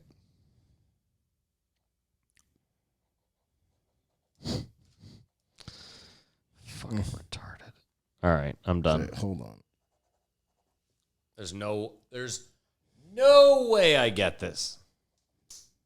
Originally, the studio wanted Warren Beatty to play Michael Douglas's role, but he was not interested and wanted Richard Gere after. And then we ended up with Michael Douglas. Okay, ready. Well, I'm the loser so far, so. I said 10 million to make, 140 in the box office. And I said 11 million to make and 176 in the box office. Oh, unfortunately, this movie Oliver didn't have as much success. It cost $16.5 million to make. Well, I was right there. So you guys are in the neighborhood, Okay. but it only made $41 million. Oh, shit. People apparently don't want to see how Wall Street was fucking them over. Yeah. I would have thought that Wall Street would have done better than Platoon because you would have got women who wanted to see it, where Platoon, no women would have wanted to watch War. Well, that's what you're saying. There was a phenomenon as Platoon got more heat, then women started coming. But I think I also would have assumed Platoon would have had a higher rating, like R-rated or. well, Platoon was rated R, and I so think was so Wall was Street. Wall Street, and yeah. that's the problem. well, there, I think okay. I think that was a problem R-rated with Wall movies Street. have a real tough time. Then, yeah. Even now, you don't want an R-rated film. Well, the Joker, Period. the Joker broke the mold, but yeah, typically. I mean, it's a little bit different now. Also, that you can stream, and there's a million different ways to make revenue off your movie. So sure, but I mean, in general, in the past, you did not want an but R-rated in film. your guys' life, Did you ever get carded going to a movie? Yeah. Oh, How high? Can't remember. how high was the movie you tried to go to and they wouldn't let you in? No, I got carded. I was of age. Oh, I was so drunk I threw up in the theater and had to leave. We, like a half hour before the movie started, pounded back a 40 of vodka and then smoked like 4 people in a car, five joints going around. You know, like it just made no sense whatsoever. As soon as I sat down, just threw up everywhere. I had same kind of story where grade 9, first time we got drunk. We did it before going to see a movie. We went into the movie. At some point, I went up to go to the bathroom, and I guess there was like a temperature change between the theater and the hallway, and that just fucked me right up, and I just puked everywhere. But Kamar, back to your point, I remember I stole VHS Pulp Fiction from HMV because I was like, I have to see this movie. I mean, again, I was like 12 years old. Because you couldn't get in. Yeah. so I was much older than you. Yeah. Well, yeah, don't that's forget. crazy. Like it was 1994, right, when that movie came out or something like that. So I remember we went to the theater. Sorry to interrupt the story. We went to the theater to watch Pulp Fiction. Yeah. Like a whole crew, and then someone had a bag of bottles of beer, and as the movie started, someone finished the bottle it just rolls. and put on the sanded floor. Yeah, so you of hit the movie, course. and you see we were worst. assholes. Yeah, Dude, it's so funny now that I think back on all the time we used to bring liquor into the movies. You're like so that was badass. just a thing. Ghetto. Yeah, remember the Mayfair? Well, the Mayfair's still there. Mayfair. No, but I'm saying like when I was young, We I used to was at the smoke in Mayfair there. 3 times a week, and you could, I mean, if you were in the back section, you could probably do whatever the fuck We you smoked want. joints joints, back Yeah, there. there you go. That's what I'm saying. Yeah. Just oblivious to. I saw Other Speed. people's I freedom. saw Speed at the Mayfair, and this is not an exaggeration. I might be lowballing it 45 times. That's insane. It was almost always because it was double bills, right? So you got the second movie for free. What was the double bill? Well, it was always Speed with something else, and plus we saw it so much that it became a joke. Like, yo, Speed's playing tonight. You guys want to maybe? Because remember how big Speed was when it came out? It was fucking insane. Yeah. It was too old. It was cheesy. It was corny. Oh, sorry, I was young and. Back to what you were saying about your surprise that when he was making the movies, I was left. Yeah, but that's what I'm saying. Even now, he still seems very left. Oh, he is. Oh, yeah. Very left. Yes, I get that. I'm just saying Kamar now is clearly at least right of center. I believe because it moved, not me. Well, I disagree because I mean, I don't think I changed. I mean, he's right, but you have changed. I think you have opinions now that you certainly didn't have back then. I mean, keep in mind, Kamar, The world has changed. Kamar, That is also true. And we'll get into the brain guy, how this happens. I also used to be anti-gun, and now I'm not. You've changed there, yeah. Yeah. Yep. Well, people can change, people can grow. All right. Are we done with him then? Well, You wanted to do a third movie game. I did. What but was the it's- movie you it's wanted too to hot. do? I was going to The Doors. Just because personally, I thought it was a cool movie. I used to Me do too. mushrooms and acid and Yeah, watch The Doors yeah, all yeah. the time. That was a huge one for me. Mm-hmm. But yeah, let's just. Maybe we'll do it in the post, Joe. Maybe we'll do it a bonus thing. Was that a young, Two movie unfat games. Val Kilmer? I think that ruined Val Kilmer. No. He was in a ton of good movies after that. A ton. I But think that it one, went like to his he head did, he did drugs for real in that movie to get into the role, and I don't think he ever stopped doing the drugs. Like his last great was Doc Holliday. Tombstone. Oh, he was so good in that. That movie He's so was good at great. everything he did till he went. He had an incredible cameo. His last thing that I remember him being absolutely incredible in was he had a cameo in an episode of Entourage, where I was like, Val Kilmer still got it. But he did. He wasn't fat then yet. His He didn't have the jowls yet. No, he was not there yet. It's just. I mean, I remember Top Secret. Val Kilmer. You've never seen Top Secret? Top I don't Secret think was so. so great. The greatest movie you dropped But your wait, that's fake Val. dog doo-doo. That's Val Kilmer. Are you sure?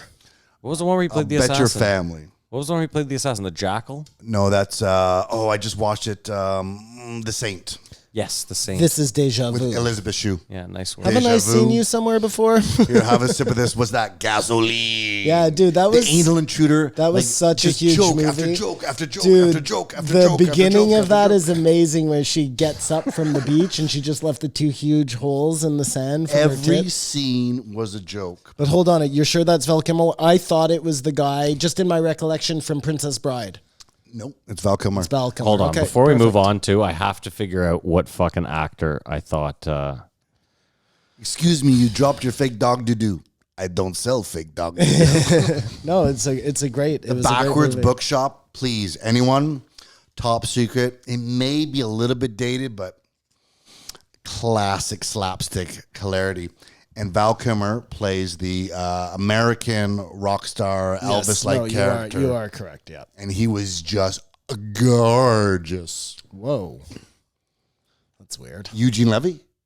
No, it's not Eugene Levy. I just typed in Jewish actor glasses. Can you describe him for me? And then you think he looks like Oliver Stone, and he's a No, he Jew? doesn't look. They sound identical. He does not look anything like he Oliver Stone. sounds Oliver like Stone. Oliver Stone. He's in. Oh my god! Give me one other movie. Is it? No, dude. He's been in a million things. He's a character actor. You would never be able to pull out his name. Like, he looks very Jewish. Actually, he doesn't even look very Jewish. He just sounds. Oh, that was definitely your phone. Elliot Gould? Nope, because I love Elliot Gould. It's definitely not him. Every time you drop a phone, I know. Every time the pickup Face is always down, you're it's like, just oh leave it where it no, lies, man, oh it'll fix no. itself. Yeah. The fucking spider web. Sorry, I'm not home right now. Okay. Dude, It'll take up sometimes I too can much just dead air. Pick it up like with a baby bird and make it whole again. Just put a little toothpaste on it, fill those cracks in. Magic, Maddie. This world is We gotta full move on. of magic. We got to move on. Yeah, let's move on. Let's rate it. Go ahead, Simon. I'll give this one a 4. Kamar. I'll give this one a 4.5, only because it was too short. I give it a 4. Almost in agreed. No. All right, let's move on. All right, we're going. We're pushing through. Yeah, we'll do 2. Okay. We'll take a break. Yeah, We'll do 2. sure. This is come on. Motorin. 1512 Benjamin Shapiro. I go back and forth with this little weasel. He was more Weasley this time. somehow. I found this one he was fine. Because he's pretty. Like, he has some weird ideas, but he's able to at least explain his point of view. Where he loses me is like where I won't go to a gay wedding.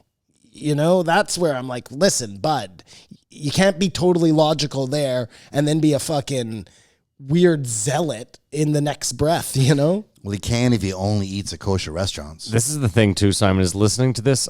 Every time he made a decent point, I thought to myself, yeah, but you probably fuck between a sheet. So, like, everything you say kind of goes. I don't think he fucks between a sheet, but I could be wrong.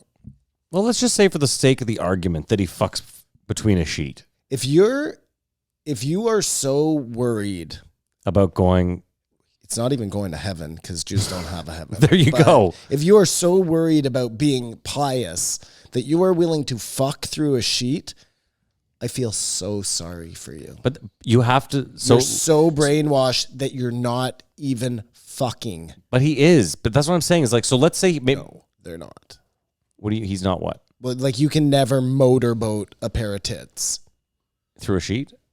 Well, you can do it through a sheet, but like, I could motorboat your tits and not even feel gay about it because you're wearing a shirt, you know? Wow. That tells me more about Simon than it does about Ben Shapiro.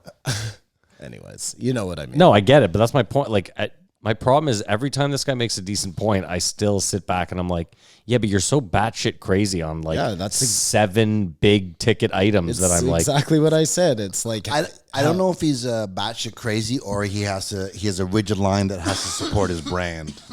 That if he were to go off on anything, then people could poke holes in everything he says and he'd fall apart. So he's got to stand fast. I believe in this, therefore I can criticize that because I hold strong to these values. then that's even worse. Oh, well. No, and just in my opinion, if you can't bet, if you're so into your own fucking brand and making money that you won't go to a gay friend's wedding, If you were making millions of dollars right now, you would stick to whatever you had to do, I think. I doubt it. If you risk losing it all, you're not there, so you can say that now, but Yeah, but that's what I'm saying is I'm fine being broke now. What would change when I got rich? I agree with what you're saying, but if you had $1 million right now and like that was cool and Yeah. you liked it, if you You could make would $1 million watch right what now to you say said. something you totally disagree with, you're I like, wouldn't do sorry, principles are there, I'd rather be broke. oh well, that's not what you Yes. said before. Yes, Kamar, I'd rather be broke than say something. Not I. Really? So if I offered you $1 million to be a Holocaust denier, you'd just take that money? Where's the money? Yikes. Yikes! What? Well, I'm Well, just. that's interesting. I've got like 20 years left on this planet. Yeah. I'd rather do it with $1 million than be in debt. So if I'd I rather say be something in- I don't believe in, it's worth it. I'd rather be in debt. I don't know. I guess. I mean, sure. That's fine. It's your opinion. And we're not saying I'm being famous or whatever. Listen, I can't get I'm mad at you buying for my having your land, opinion. I'm getting a boat.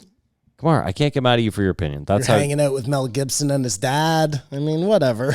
That couldn't be the worst, right? I admire you for having your strong principles.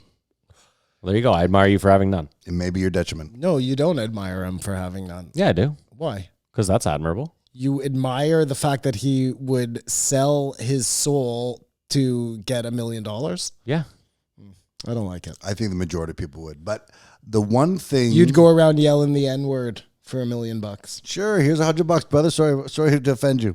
But look at my skin No, color. no, no, no. I'm no, there. That's not quite the same, but okay. Look at my skin That color. doesn't guys work for there. your brand, man. Your brand is you have to hate everybody. So you can't be like, I'm going to true. say That's a the good point. N-word, but then here, take all this cash. That's off-brand. You guys dude. do You this have to double often. down. You started with a Holocaust denier, and now you made it bring everything in. So All right, you've well, you lost make- it all. Oh, Okay. but you draw the line at No, yelling he said man. one specific example. You're right, He said, Kamar. You're right. If you have to be outwardly offensive to all races for $1 million, I might have to think about it, but I'll still take it. All right, $1 Kamar, million. how about this? Would you get a giant, and I mean your entire chest and a bit of, let's just say your whole torso swastika?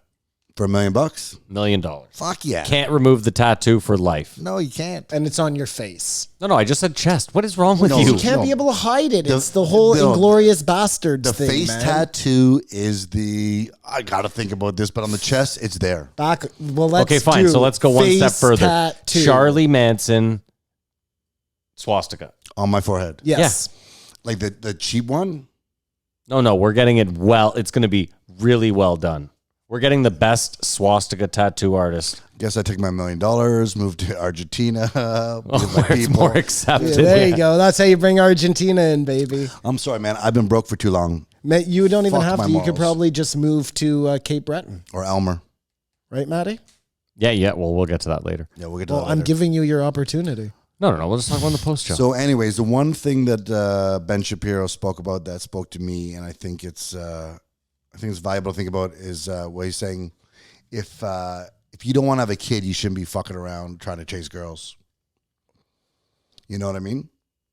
Like if we were to actually have principles and morals, you would get done what you need to do in life, accomplish something, and then build a family. Like that's But what what we're if meant you to do. don't want to build a family? Then be sterilized. It also sounds like a guy who could not fucking get laid to save his life. Probably married the first chick that fucking touched his dick. And end of fucking story, man. Listening to this guy half the time, he's just No, I think most of our problems are because of broken families. fine. But I could sit here. Well, Kamar, I could argue that most of our problems are actually because of alcohol. Yeah. Well, who's going to argue against you? But I just think the deterioration of the family unit has put us in the position we're in today. Fine, but you could also argue that I bet many families are deteriorated because of alcohol. I think it starts further back than where you're going. No, I just think a lot of people are irresponsible and, But you're from a broken home. yeah. And I'm broke and I'm about to get a swastika for $1 million. Like, do you But think hold on, that's a good thing? but He's stop. not from a broken home. What do you mean? Well, I don't know my dad. I think that's Yeah, that's but a you've broken had a home. father your whole entire life. yeah. Fine, but I think statistically he would still be put in the broken home category. I'm not being a dick about it. I'm from a broken home. My parents I are just divorced. don't think. I think you're being. I think that's not really a fair statement, though. I don't think you're from a broken home. I think you're from a pretty solid home. Either way, Yeah, get back. I don't want to disparage my stepfather or my mother. Nor was I love being trying brought to. up to. I was just trying to say that due to the fact that his dad left, I think statistically he would be put in the broken home category. That's how it works. I'm not trying to be an ass. Either way, my real point was, Kamar, I don't think that your monetary fucking status has anything to do with who or how you are as a person. No, I think society is falling apart because we don't have strong families. That's not the most important thing in people's. I know, but you just turned around and said to me, you were like, yeah, but look at how I turned out. I'm fucking broke and I'm about to get a swastika tattoo for $1 million. Just because you're broke I don't care about that. I still think you're a good dude. Okay, I just think Ben Shapiro made an important point. The that weird the family part- unit is important and overlooked.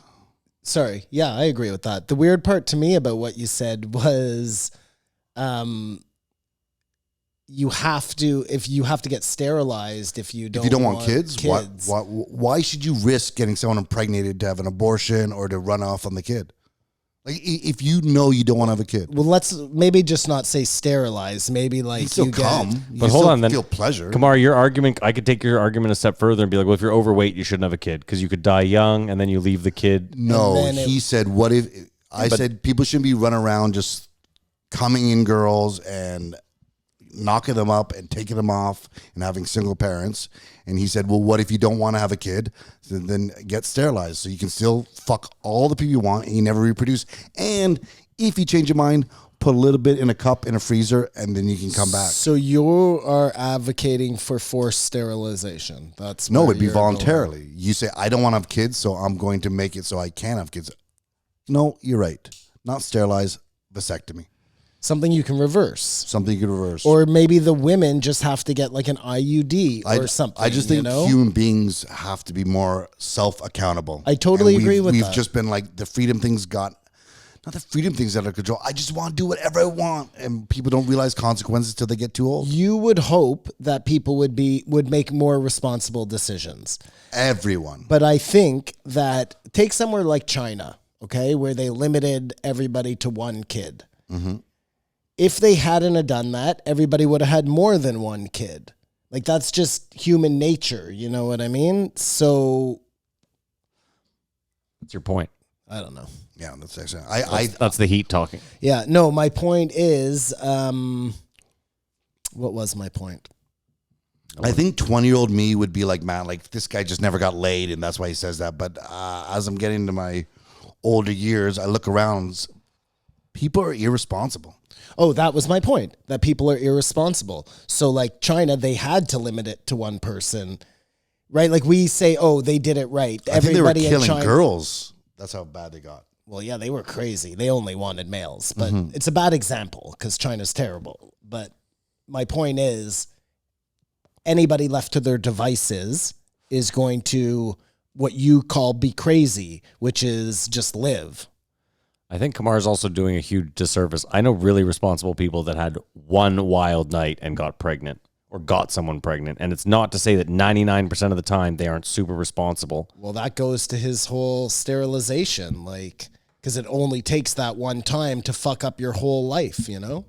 Okay, forcing everyone to have a surgery just on the off chance that you have one wild night seems a bit crazy. Like you could argue for all sorts of other shit that I think is insane. I said, or I was going to say, it's a slippery slope, you know? Shapiro lives off the statistics that America is in a disarray because of broken homes.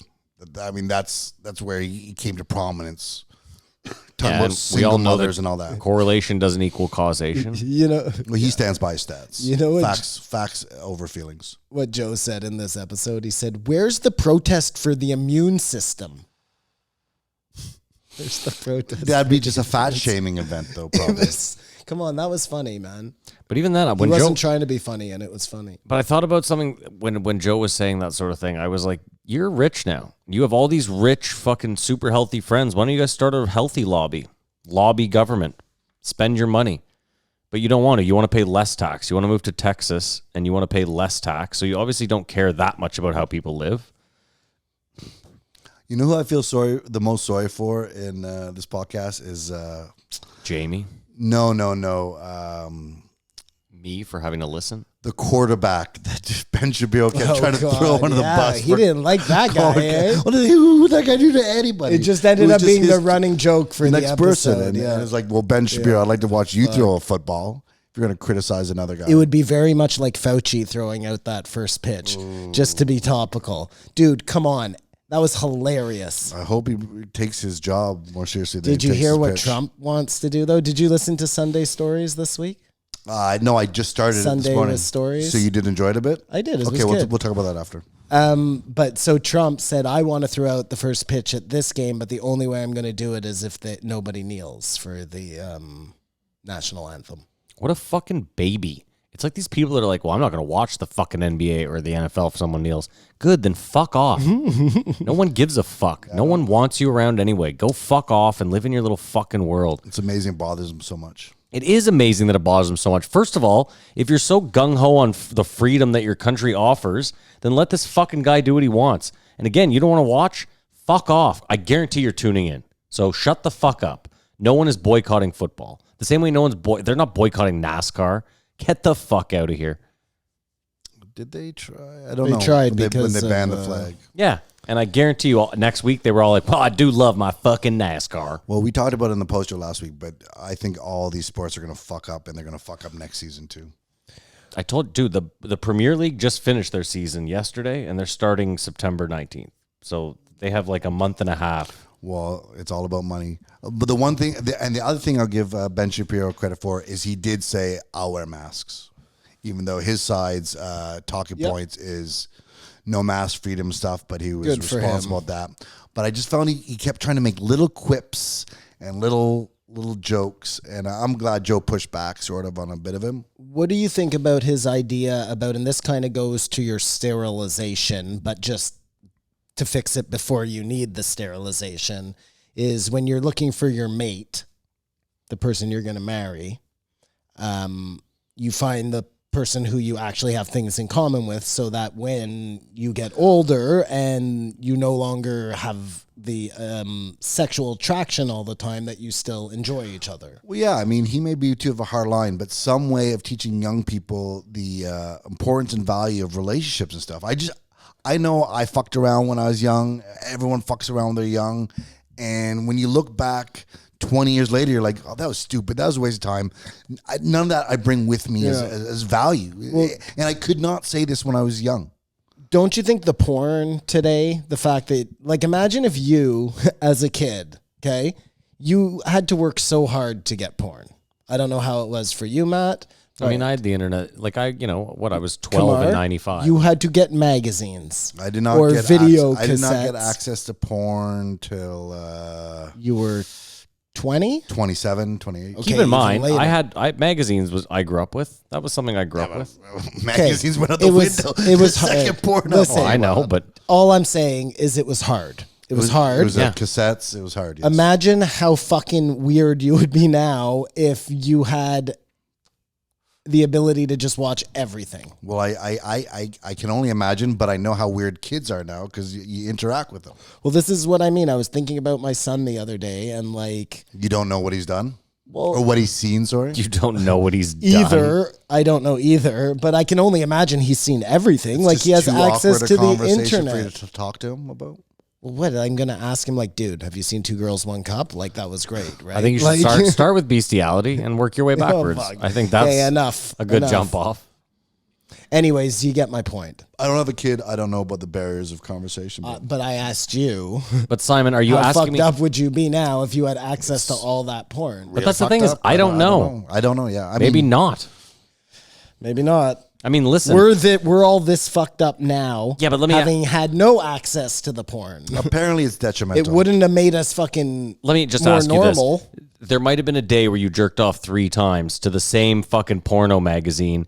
Are you saying that if you had Pornhub, you would have jerked off 6 times that day or 8? Like, No, what I'm saying is what I got from those magazines was only things I could make up in my head. I could see the women, but I was making up the stories. When you have a porn, you get a whole different idea of like Do you remember? how these girls are just being fucking Yeah. totally abused. It'd You know, probably be difficult for Matt because you're younger, but I remember asking an older kid to describe porn.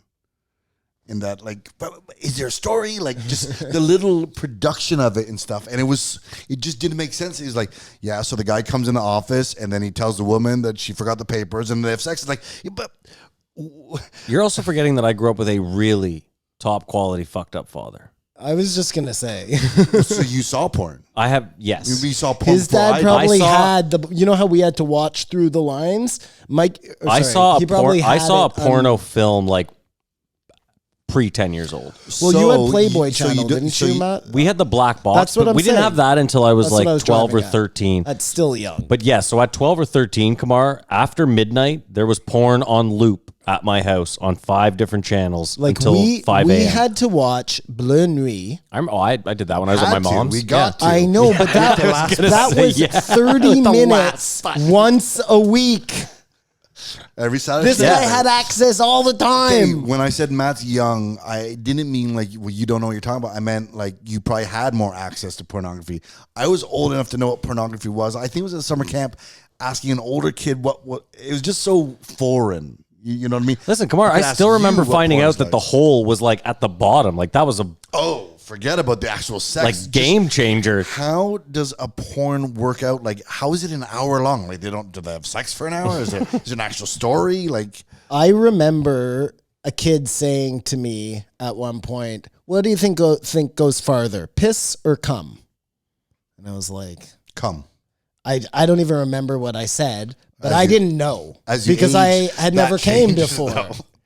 I could hit a ceiling when I was like 15. when that's what I mean when you're young. Amazing. My point was Amazing. that was what made me even want to masturbate to figure it out. You know what I mean? And that was like some older kid said it in the schoolyard, you know? The first time I jerked off was with, those candy tubes?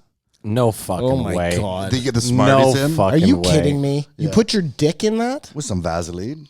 Wait, your And dick That was fits the in that? first time you ever jerked off. You jerked No, off I thought into you were. a candy I thought you roll. were talking about those. Remember those gel things that were like it was like a Chinese finger trap, No, but no, it no, just no, kept no. going. It was like an infinite vagina. It was a thin, long tube that it was full of candies. You are talking about like Oh, I know what he's talking about. gumballs or runts or It was whatever. Smarties. in It was there. specifically Smarties. And I just remember, oh my God, I'm doing this forever.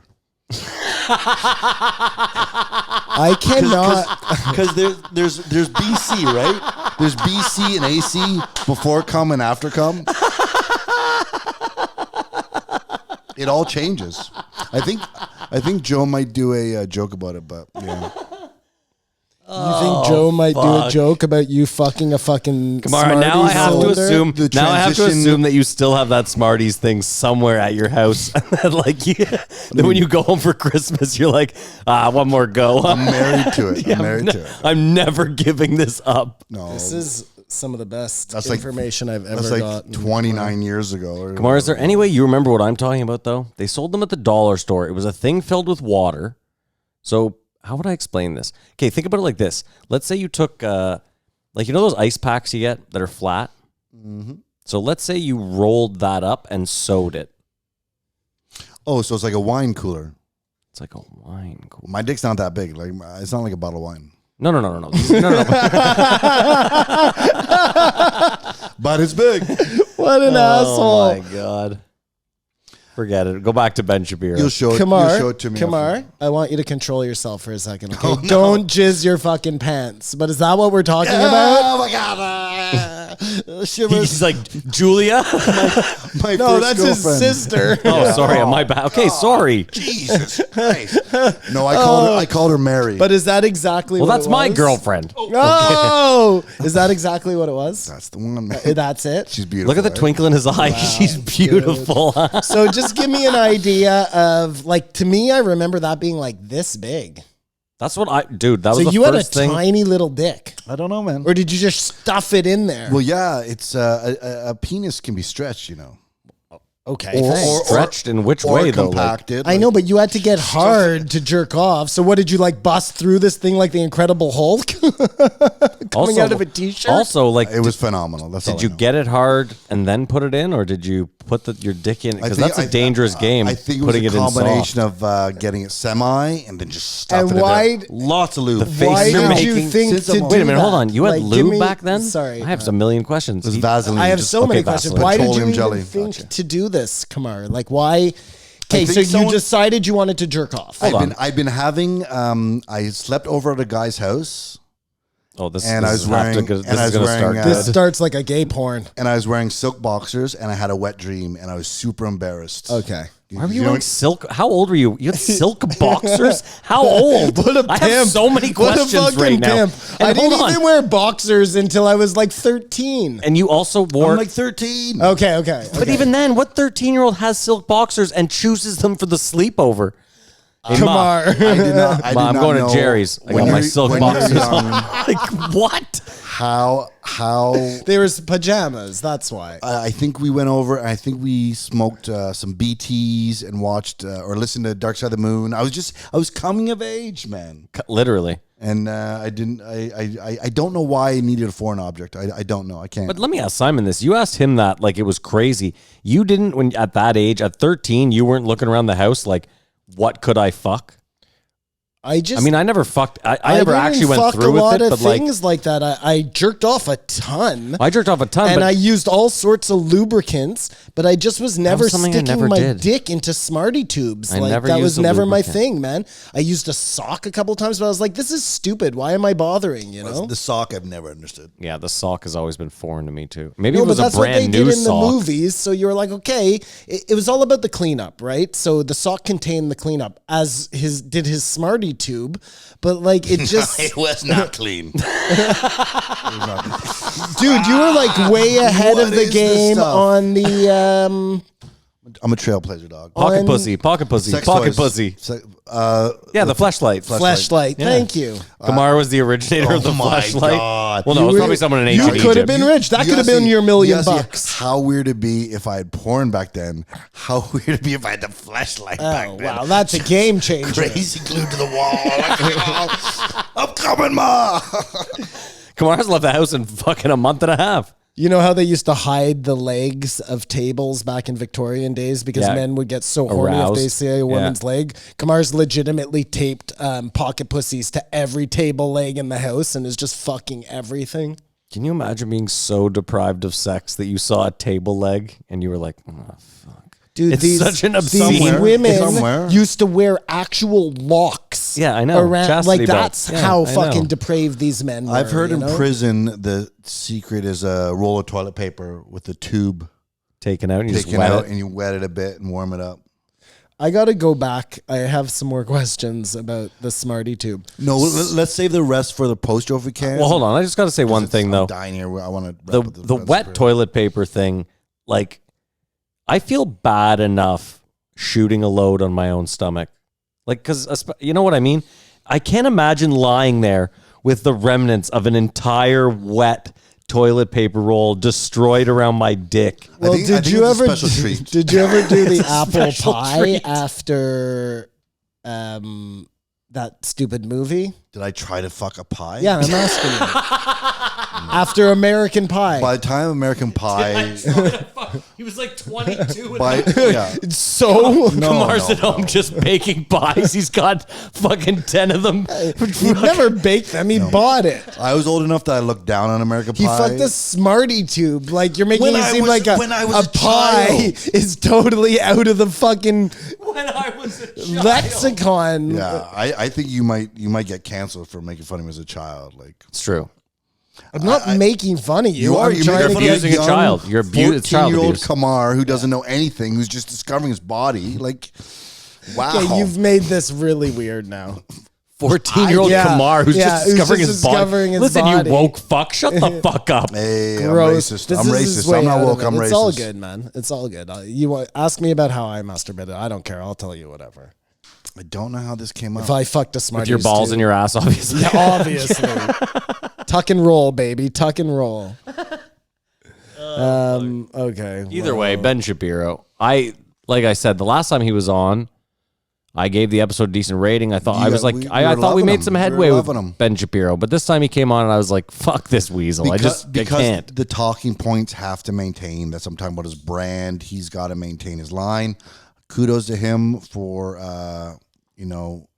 not being anti-mask. He just scoffs at the Chaz. He scoffs at all the stuff that's tearing his country apart.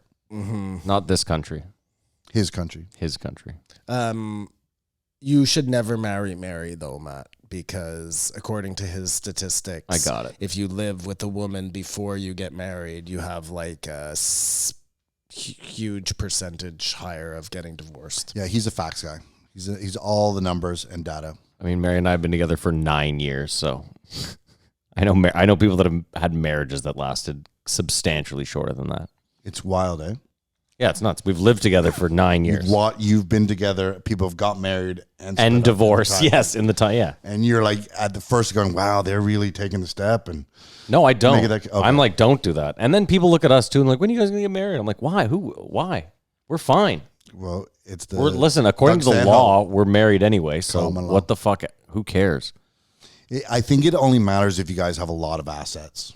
We don't. The one thing I did agree with that he said is the cultural appropriation. That's cultural appropriation, how we advance as a culture. Well, if we didn't take other people's cultures, we would be way more segregated as people than we are. Absolutely. Like, it's Of course. crazy. It's so backwards. Of course, I want to make Mexican food or whatever. Those are all flattery is the biggest compliment. Even then, it's a Imitation. It's so Correct. even then, What did I it's say? so. Oh yeah, flattery, not flattery. Yes, Imitation flattery is the definitely best form. complimentary. Yeah. That's the same word. That is a good. You're right. That should be the fucking saying. hot, Kamar. That should be the saying. Flattery is Wet. indeed the best compliment. Wet is so. Flattery is the best compliment. Water is wet. You didn't agree with him that people should try to be more responsible and sling it around? Like, Sling it around. if your son knocked up 2 girls, you'd be so bummed I'd for be the rest of your so life. bummed. I'd Exactly. be very disappointed. So in people him. should try to have some. Stop. first Hold of on. all, Wait. see- Stop. Of course. What if he grew up? What if at 35 he had like a business and was successful, and his kids grew up super normal, and he was still with the girl? Like, you're telling me that after all that you would be disappointed? No, That's not the he's example saying I made. if he had them at 16. Yeah, I'm still saying at 16. That's what I'm saying. So at 35. He gets through it all. The kids are grown up. He ends up fine. Like, Well, I'm probably going to have to take a huge part in that. You kid are gonna growing raise up the kid, properly, exactly. you know okay, what so you're I just mean? bummed about extra work for you, but For sure. I don't Fine. want to have to do that again. I chose not to have more kids, so I wouldn't have to do that. He's not being responsible. I totally agree with that, do- Kamar. you do I'm on agree. your team. I want to fuck a Smarty tube. Oh man, that went too far. Oh, did it? No. listen, I just think this is all I have to say. I always fucking despised it when people our age got to our age and were like, kids shouldn't do the things I did when I was young because it's destroying the fabric of society. I think we should all shut the fuck up. All we did when we were young was sleep around. All we did was try to stick our dick in anything that walked. And guess what? Somewhat upstanding member of society. No, I Questionable disagree. I members of society. absolutely I- tried to have protected sex, though. I don't- wasn't out there like I don't think. fucking I don't think raw running around dogging served it, me in man. any way. Fine. So, but again, like just 'cause- so you're using. I mean, I Well, just don't. I mean, if my son was out there using protection and the condom broke, like I can't be angry at that. But if he's Can't be out so there fine, fucking, like everything is everything and rigid, but for the most part, people should be more responsible. I And agree. I'm not going to preach out there and sit on a pulpit. You And- can't. and You got a it- DUI last year. I can't even listen to this. Again, we were just talking about the responsibility of impregnating women, being irresponsible in our relationships. Maybe broken families is part of the reason that we have disenfranchised children who are committing crimes, going to jail. Why we have police brutality. Like, Hold on. But let me ask a question. How old were you when you had Shep? 27. 20. Okay, even then, even at 27, were you financially sound enough? Did your parents help you out a Oh, bunch? for sure, yeah. no, So but you weren't responsible. you were mature I enough, mean, though. Yeah, But to say- okay, I but- had a job that paid me money. It's not you even know? the But money. again, It's you were- not the money. but again, he was just saying that he wouldn't want to help Shep out because that would be irresponsible. You had a kid. No, but I want to help Shep out. Like I want to I get it, I get help it. him buy a house. I don't want to help him raise his kids. I get it, but your parents helped you raise your kids. No, they didn't at all. Oh, come on. Dude, my grandparents helped raise me. There's no way your grandparents Okay, didn't help my raise pa- you. Get the fuck out of here. They whatever, fine, whatever, man. They didn't. Okay. They I helped believe me. you. They helped me monetarily, but my parents weren't big on like hanging out with it. That's just not how we work. Fair enough. Maybe as we grow up, we learn something, and you can't tell people, don't do what I did, but if you do what I did, there are consequences. Like, it's just, I can only say this because I'm older. Yeah, but that's I what I'm saying. definitely Is, didn't agree with it 20 years ago. Say, fuck you, I'm going to fuck whoever I want, whatever. Looking back now, I'm able to say, it didn't serve me as much as sure, but do you think that it taking my life destroyed... seriously and getting a career or whatever. Fine, whatever. but did it destroy the fabric of society? He contends it is one of the I'm reasons. not asking what he... I'm not asking... I asked you. I don't know the facts. I'm speaking based on him. I know, but I'm asking you based on your life, Kamar. Do I You're think sitting... if- you sat there... Do I and- think if everyone had full, perfect families, the world would be a better place? Yes. Well, okay, but that's not a reality. That's like No, but that's what you just asked me. Kamar, stop. Keep changing the goal line. Last week you sat here and asked the dumbest question I've ever heard. What does a world without racism look like? But what does that look like? So what does a world where everyone has a fucking perfect family look like? I asked that question and you guys still haven't answered it. So we move on from that. But again, it's because we don't have because we don't know. So, but you don't know. That's what I'm saying. You don't know that if everyone had a perfect family, the world would be that much happier. Of course, I don't know anything, Matt. You're disagreeing. I think it might be There's a problem. a good Maybe chance. it isn't. Maybe it's better if we just had single parents all over the world. No. I think you're probably right that there's probably a good chance that together families are better than single families. Yes. Like that. If that's what we're arguing, you're also doing a disservice in that a lot of single people raise perfectly normal people. Absolutely. And you're also doing, hold on, you're also. I'm generalizing. You're like going after one specific No, example I'm not. and Because, saying, well, you can't have your opinion because of this. I'll tell you why you're wrong. And here's a perfect example. 50% of marriages end in fucking divorce. Do you think that's a fucking mistake? Like, people are miserable together. Yeah, the longer they stay together, they're miserable. People did not take getting a relationship seriously and look at it. I totally disagree. That can't That's be fine, right. you can disagree. That can't be right, though, Kamar. Like, you we're can just- go in with the best intentions and things just don't work out. Or Like, you get a girl knocked up and you get married because of the kid and you don't even know the person and you get divorced. that's a That's a possibility nitpicky too. thing, too, that you just said I was doing that But you're doing. sometimes those situations work out too. You know what I mean? Everything can happen. A single mother can make a Barack Obama. That's a perfect example, okay? And he became president of the United States. So it's not the end all be all. I'm sorry it offends you so much that I think people should be more Doesn't offend me. responsible. I'm just saying, Kamar, all I'm saying is like, whatever. It doesn't offend me. I don't give a shit. It's your opinion. Well, you're pushing back that you think, well, you can't say that, Kamar, because these people did fine. And I'm saying, okay, that's I'm just saying, I find it odd that you would push back. This is my problem, Kamar, is that people on the right act as though they are these fucking beacons of society and that they are without fucking... Listen, Absolutely. I'm not even calling you out. I'm not fucking perfect. And I've made so many mistakes in the last 20 years of my life. It's tough to fucking count. I'd like to think that I'm making myself a better person as I go, but that doesn't mean that as I get better, that the mistakes I made didn't make me that better person. And that's how society works. Well, you become a better person, but if you don't learn from your mistakes, then nothing happens. But like you guys, just because I agree with what right people say, I'm not right. Like I'm a centrist. I'm not anything. Like I'm not in any camp. I'm not a left winger. I'm not a right winger. I'm just me. I happen to things they're saying resonate with me. But I look at myself that way as well. But you call me left, so as well as you used to be against guns. Like you've changed. Sure, but again, I still consider myself somewhat centrist, but you would consider me left. That's all I'm saying. You got to give me a little bit there. And you consider me right. Well, yeah. And anyone would consider anyone. But I didn't consider you right until we started this podcast. No, but we hadn't had a conversation about politics or anything in Sure, but even then, 6 years. So you had what you thought I thought. Well, even then, I don't think that pre Donald Trump entering the race, you were at all right. But I could be wrong. You're right. We hadn't spoken Donald a lot. Trump. You know, it's interesting. That was the beginning of, I don't know if cancel culture was even coined at that time. I think it had to have been around then. When did he win the presidency? 2016. There was definitely cancel culture 4 years ago. Mm-hmm. I would have to say that cancel culture has been around since. But like I only realized Obama wasn't the greatest president after the fact. But I think that's how that works. I agree with you, yeah. So I was all for Obama. I was all for not... yeah, but hold on. I'll give you this. You wanted change. I'm always against wars, so that's left. Yeah, but again, you wanted change with Obama, and you wanted change with Trump, so that narrative didn't change with you. I was against George Bush and his wars and Dick Cheney and all that, and thought that... Because it was Mitt Romney? No, it was George McCain. He won the first term, right? But see, that's my thing, Kamar. It's like when you... So I wasn't a fan of any of those people at that time. Yeah. So and neither was I. And that's how But see, this is the weird thing is like, I get what you're saying. You even said it. When I was that age, I never would have thought the way I feel now. And that's fine. People change. You change the way you feel. But it just seems like it aligns with... Like all those guys still feel the same way. They've all felt that way forever. Family over everything, God over everything. Without God and family, we are fucking fuck all. I would argue that the lines have moved more than I have moved. Well, I would agree with you, obviously. And we'll get into that with the next guy. I thought I had an interesting observation about him. You know what's crazy? Sorry to break this up. He has the perfect opportunity, Shapiro, as a Jew. They're talking about tearing statues down.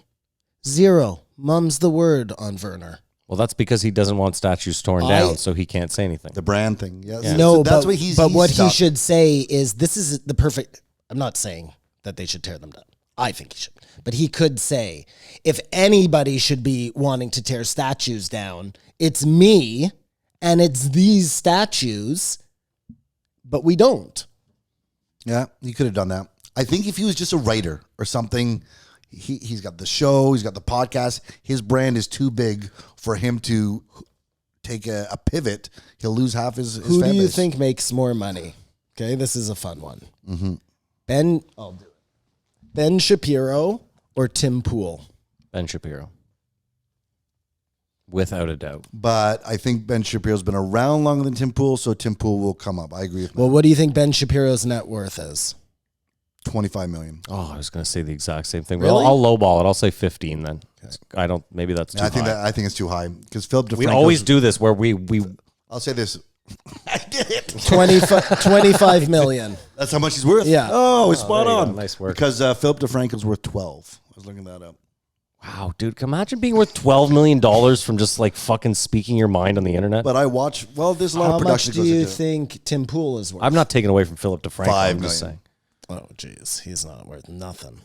120 grand and a bucket of pucks. Yeah, 5 million. You're right, Kamar. Nice. Well, look at Kamar. Fuck. Well, I look this stuff up all the time, and it's very interesting. The reason why I looked up Philip DeFranco is though, he goes on the show and is talking about how broke they are and how YouTube demonetized everything, so we're struggling here.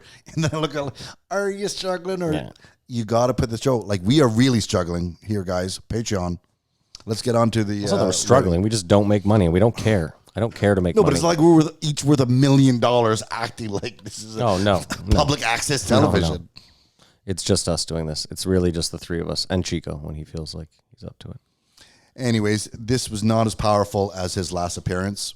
No, this appearance sucked. I disagreed with many of his. I also, and to the listener that wrote in, I think Joe pushed back I think he pushed back. a bunch on this episode. I think he pushed back. And I think we've mentioned this before.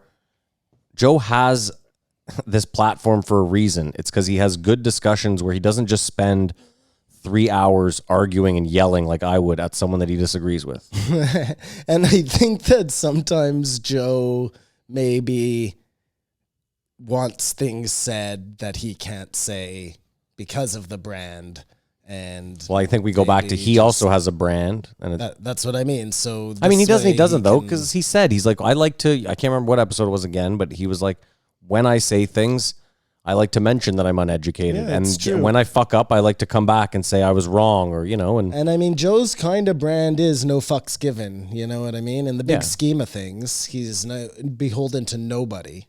I mean, he is to his advertisers, but he'd find, if he was drawn by the Cash App, there'd be the pocket pussy guys to pick up the slack, I'm sure. I just like, you know what, things like He no doesn't need any of it now. I'm just saying. things like He no doesn't, fucks given always bother me because everyone gives a fuck about something. No, I wasn't saying it literally. I mean, just the attitude. I understand, of, but you I'm can't fuck with me. Yeah. So there really is no brand I'm trying to live up to because my brand is I'm going to say what I want when I want, and you can go fuck yourself. But this is the weird thing is like we now know that there is like Apple and Spotify and everyone tomorrow could go, we don't like something Joe Rogan said. Yeah, if and somebody Joe came out Rogan of is down. Joe Hot Mike doing a crazy thing about black people suck and jumping N-words, that could jeopardize. That's why I say I'm this whole sure Spotify his thing is contract is guaranteed with Spotify.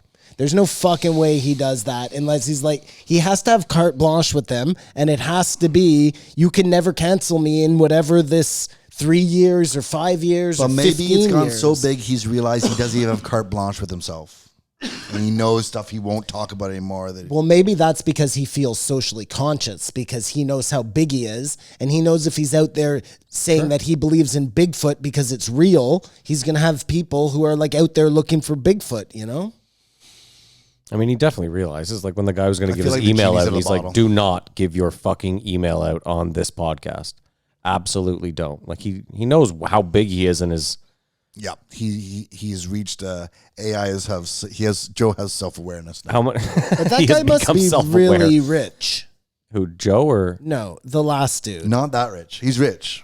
the Spartan race guy? 300 franchises, I assume, across the world. That all of a sudden are just losing money. Well, right now, I'm saying at Simon, I one think point, though there's a lot we'll more. get to him. Yeah, I have we'll a feeling get to there's a him. lot more. Let's take our break. Okay, we'll take our break. We Fine. got to rate this. No, say it. A lot more what? I just think there's a lot more that goes into that business. On paper, for the three us dummies, it's like he probably just gets $50 from everyone. They set up a few pylons, and then few pylons. Think of the overhead. It's that's what I'm saying. I think there's a lot more to that business. Yeah. Involved in like the planning and the money behind the and scenes. there's no assets.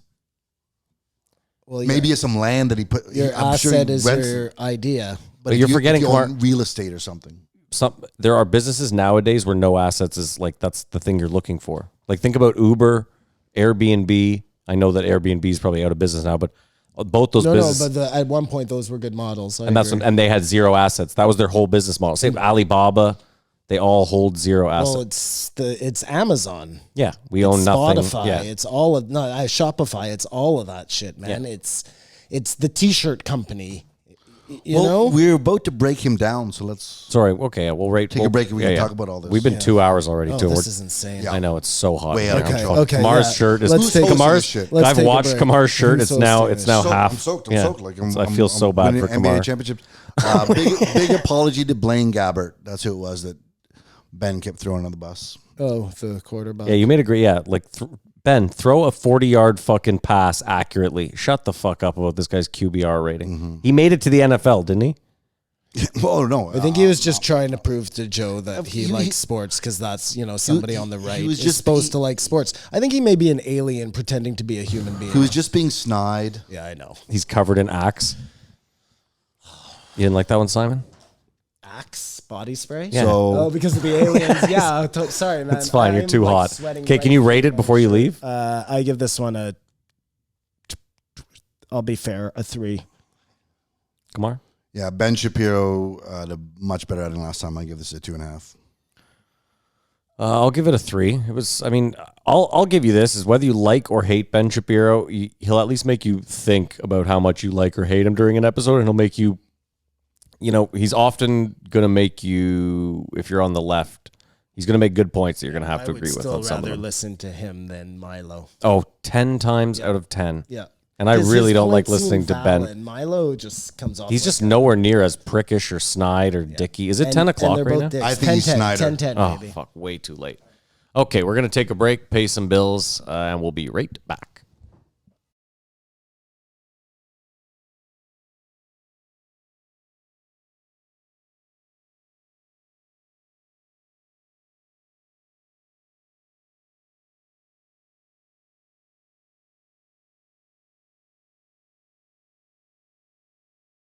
For the listeners, the actor that I thought sounded exactly like Oliver Stone, his name is Bruce Altman.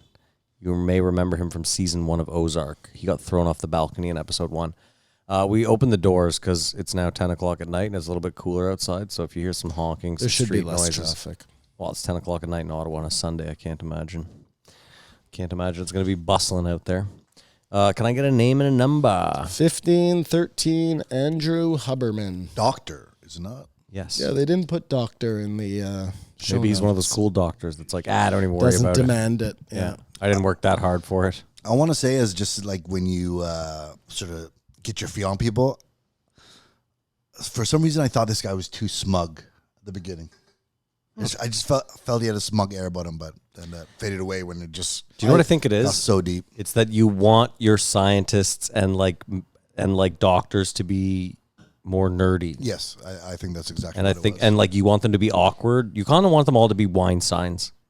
I got the impression that this guy did believe that in his specific field, he was a rock star. Oh, like this guy will get me too. Okay, then yeah. This maybe guy I wasn't imagining something. No, this guy. I think you're right Oh, on the whoa. fucking money, man. Well, I got that too, but I also, like I think he'll be Me Too the next 5 years because he's probably fucked a few students. But I didn't even think about that. I just thought he was a little bit smug, and now I know he was a bit smug. Yeah. No, he's actually doing almost exactly what my dad does.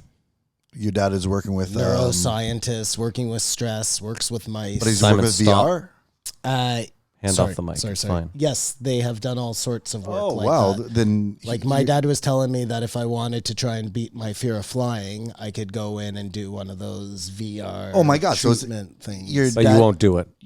I don't really think it's gonna help me because that's not. My problem. it's not like there's This any guy place you wanna fucking fly right now. sucks. Well, This guy your fucking dad must know sucks. this guy. I'll have to check. Yeah, You must I know mean, of him. I don't know. Yeah, Their field. you would think. Yeah, Yeah, I said almost. I don't think they're in the exact same field. Like they're doing the exact same thing. They're doing very similar work. Yeah. Yeah, the horrible research on your part. Well, you know what? I don't do very good research unless it's about aliens or Bigfoot. I really don't. Simon It's also in had your family. Simon also had lunch with Angela Hill this week. Just forgot to mention it. Oh, and I told you the guy who worked with Acosta. It's all fucking coming Up at the around, cottage. man. Yeah. This was definitely episode of the week. Windows into the skull to watch the brain. It's such a weird fucking concept, man. Like that was so weird. does when that Joe mean that was every- pressing back and he was like, "These people don't mind having a fucking window into their brain." No, but I was talking about the eyes. So I want to get this straight the too. eyes, yeah, that was does that crazy. mean that everything's eyes, everything that has eyes, they just evolved to be pushed out of the head by the brain? That's so I fucking guess weird. so. It's so weird. But I mean, But like, so bats, they have eyes, but they're blind, right? bats are blind, but that's probably because they But isn't that weird that develop in the dark. what? No. Well, I don't. But either way, my point is, why would a bat's brain over time not get rid of it? Why would the evolution of a bat not involve getting rid of its eyes? Well, a lot of things do. Maybe they just haven't got there yet. Like when you see creatures that live in total darkness, Yeah, I know, and, like, their eyes have submerged. like grown over, and like sometimes hair grows over it. But when you look really close, you can see that it's a eye that's been totally welded shut. So it's probably just a time issue, Matt. And you give it another million years, and bats won't have eyes anymore.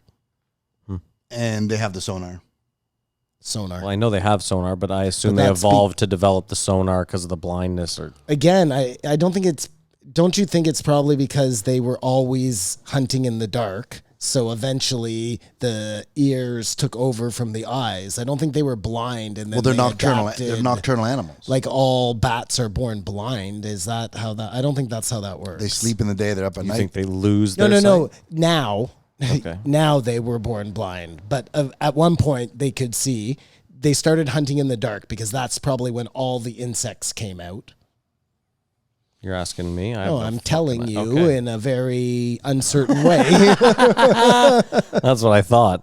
But that all sounds pretty logical to me. Kamar, what do you got checking there? me? I'm just looking at my notes of the doctor because I thought Oh. so. Just I actually took Oh, notes. you have notes. Okay.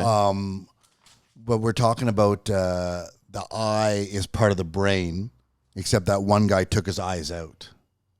Well, they didn't work anymore. So it's part of the brain, but I guess you're it's talking part of about- the brain that you don't need. you talking about the skateboarder, Well, Dan I the don't Man? think it's like legitimately enough. part of your brain anymore because That's it's what already this been.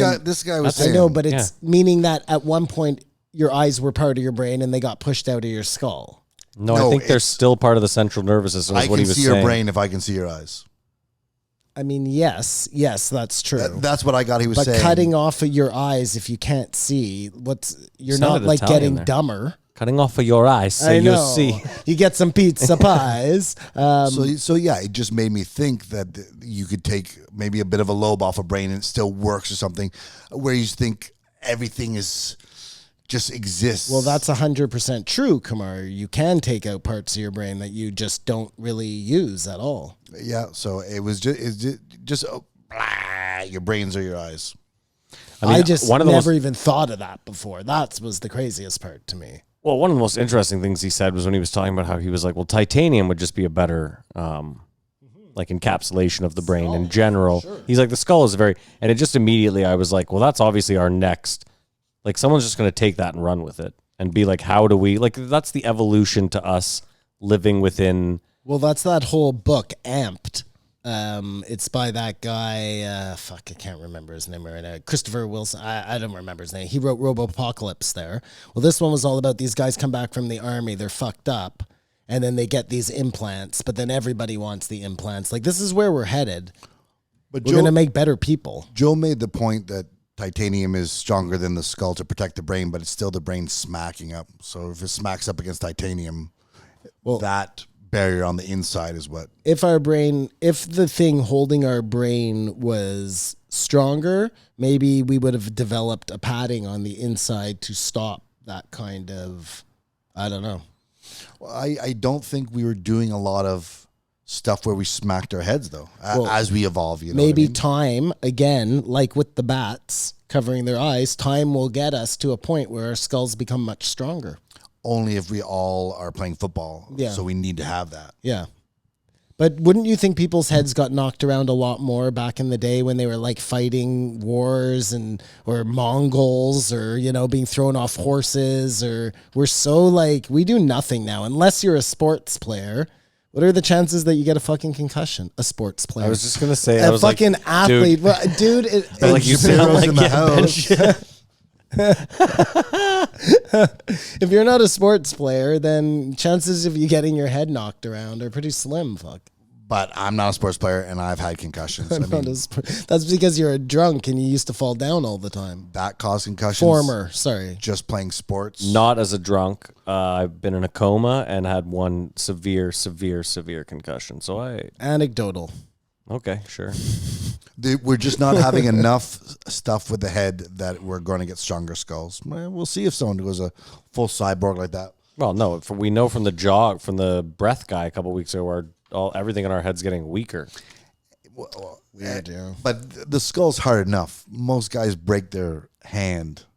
By the way, weird the thing skull. too. I don't know about you guys, but all week, every ad I've gotten online has been for this thing you put in your mouth and you like you just chew down on it. It's got 3 pounds of pressure apparently, and you just it's just strengthen your jaw. Yeah. But that guy wasn't a doctor.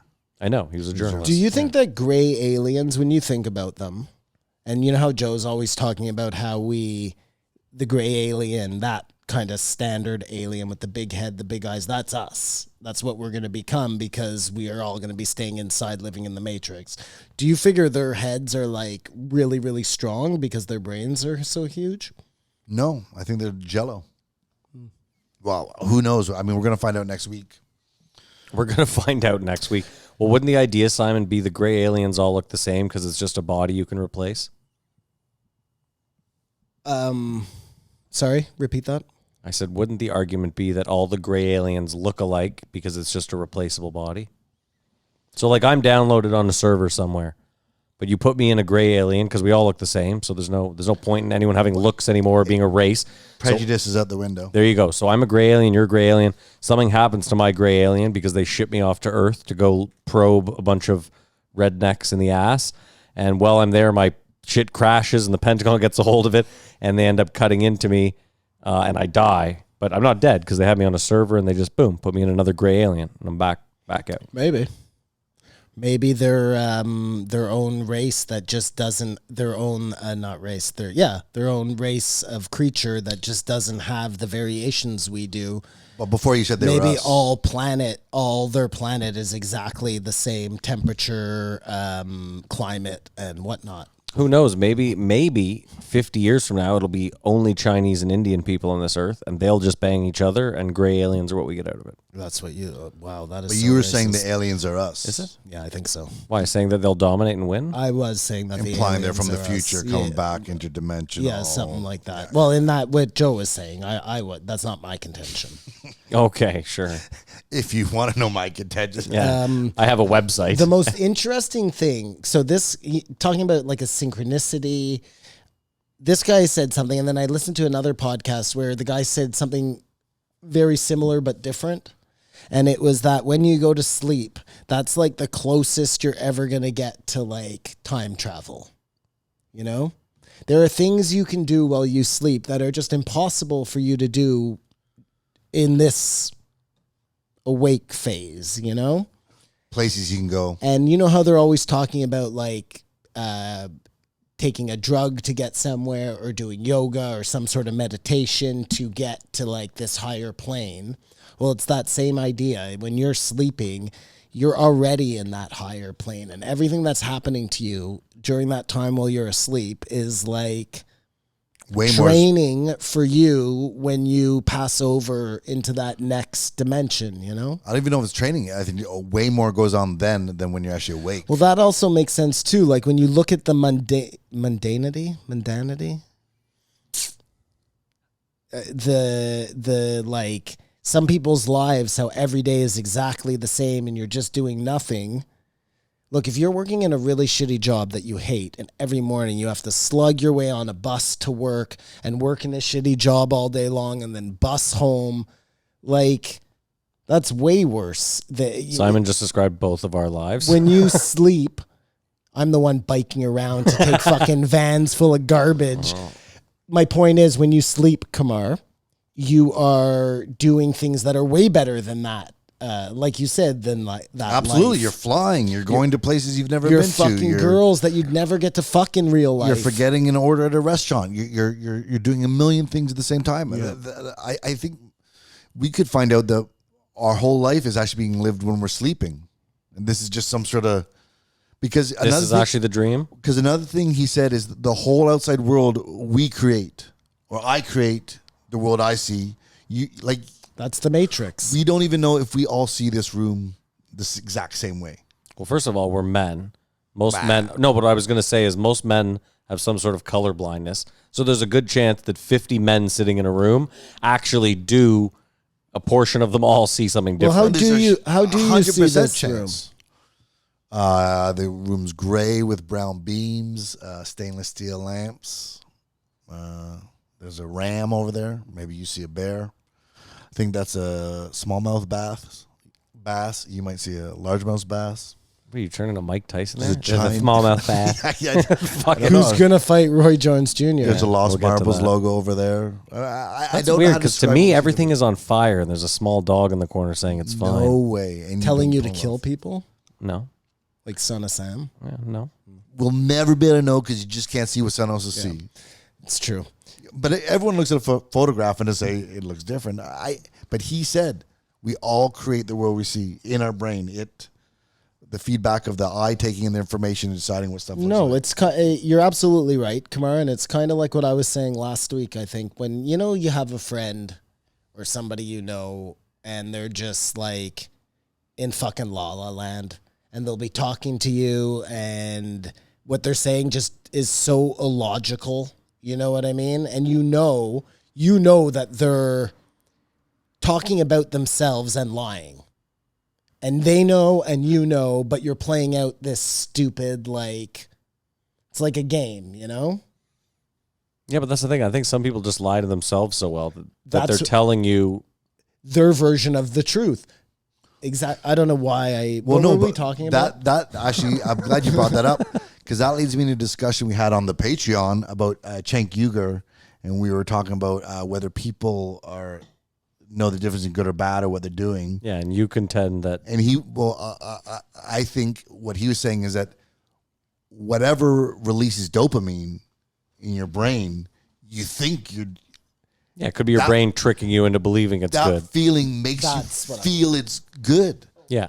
Whether it's good or bad, you know it's bad, but every time you do it, obviously with the cocaine and stuff. No, but even then, examples- so I don't even want a specific No, but example. Son of Sam could have been killing people and getting a dopamine rush, and then in his head he's like, "This is good. This is good." It feels so good in your brain. Huberman here said that when you believe that you're on the right path, dopamine is released. So that's the problem, right? Like if you're L. Ron Hubbard, perfect fucking example, because I'm listening to this crazy Scientology podcast right now. L. Ron, if he actually believed in Scientology and what he was doing, Can we stop? Can we just call him Ron? Yeah, I think you're giving him too much alright, respect. Sorry, Ron. Thanks. I'm sorry I cut you off. I totally It's okay, killed it's your. okay, Ron. If Ron believed he was on the right path, he was constantly getting these hits of dopamine, which were just it's like your own vacuum chamber, you know? You feel like you're doing the right thing. You don't even need people to tell you you're doing the right thing at that point. Our bodies, our whole thing are made to just keep us pushing forward, pushing forward. That's what this guy was saying, right? Like we just want to move. We want to move forward, move forward, move forward. Like it's like you ever see Finding Nemo? Yep. Just keep swimming. Ellen DeGeneres' Dory character there.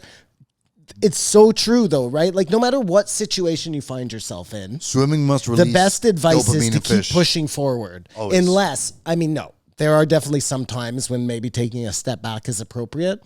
But on a general, But doing self-accomplishment causes a release of dopamine and makes you feel good and makes you think you're doing the good thing. makes you think you're doing the right thing. Yeah. And that's what's kept human beings pushing forward. And then the rest, right or wrong. And the rest of us, based on our dopamine releases, are judging whether you're doing the right thing or not.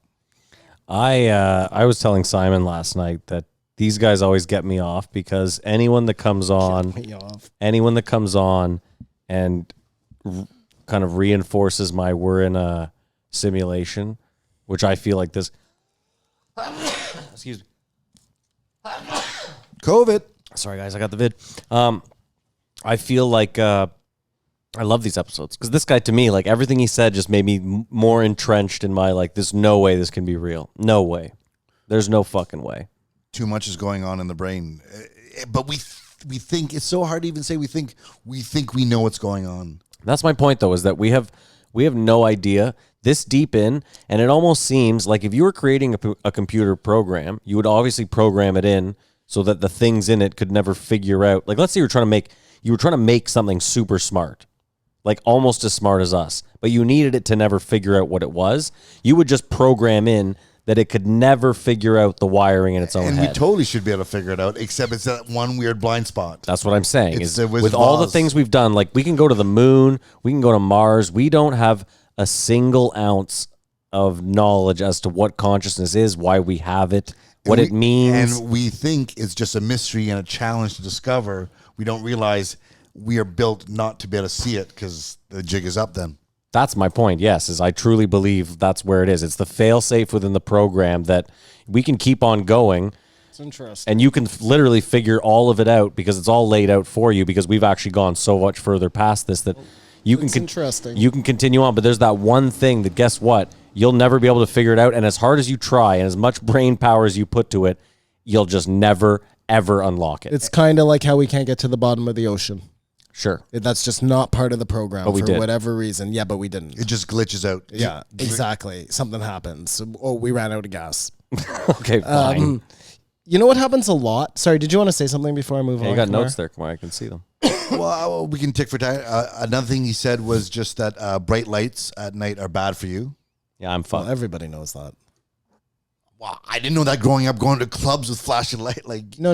They mean while you're sleeping, I think. no, He at meant just night. he meant as soon as In the the sun evening. goes down, you should not be exposed to bright lights, whether it's blue lights from your computer, lights from your house, or lights at the if you're at a club, or whatever, sure. raving. Like, Well, no, like I play video games from fucking like You're fine. 11 a.m. or 11 p.m. until 3 a.m. You're so. fine. well, I don't know. I thought listening to this guy, because it was with the brain, is a self-fulfilling prophecy.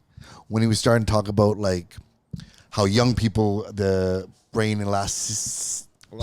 plasticity is they can learn so much more through play or whatever. And it's just like I felt listening to like, because I listen to this, I will now realize that I cannot learn anything or grow or change my I brain. agree with all of those things you just I said. totally disagree. This No, was almost Kamar like in Oh, particular. Kamar, okay. Not normal people, just Kamar. it was like the white spot you can't see. Like, Because I personally feel for me, have you ever seen the movie The One with Jet Li? You think you're the one? I've seen it, but I don't remember it. You want to learn Kung Fu? No, but so in The One, the idea is that there's like, it's like a multiverse. So there's unlimited universes, whatever. And there's obviously some people in certain universes have figured out how to travel within the universes, but not a lot. And they have a federation that like stops people from traveling. Anyway, long story short, this one guy realized that if he goes from universe to universe killing himself in other universes, he gets stronger. And becomes the one.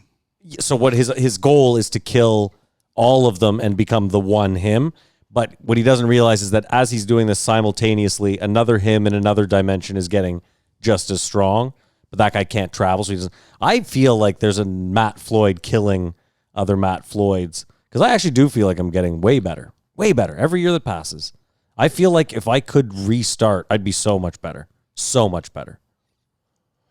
And I'm not saying it's That not. sounds somebody who wants to jump off a bridge, Or they drive a motorcycle off a building. He's on Adderall or something. No, I'm telling you. I'm not sitting here like I'm super happy or anything, but I'm just saying that every year that passes, I'm like, okay, I did a little incrementally. I'm not saying like every year I can be like, well, I started a Fortune 500 company, but I'm just like, if I can get a little bit better every year. Well, I'm sure there's exceptions to every rule, and I don't want to take away from your achievements, but I just felt from hearing him say the progress of the brain, I was like, because I'm hearing this, my brain will say, "Oh, you can't learn anymore." It was just weird. That's why they I say think that you was can't more- teach an old dog new tricks. I disagree, though. I think that's more your brain being the rat that got pushed out of the tube. But he did say that it isn't over, but you have to do intense focus. Yeah.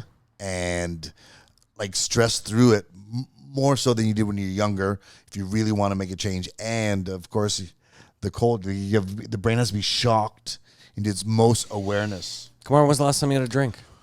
Oh, fuck. See, there you go. You have to think about it. No, I had a relapse. I'm trying to be honest. You did? Okay. When? Well, at least he's honest. Whatever. I think it was at my cottage, my stepfather.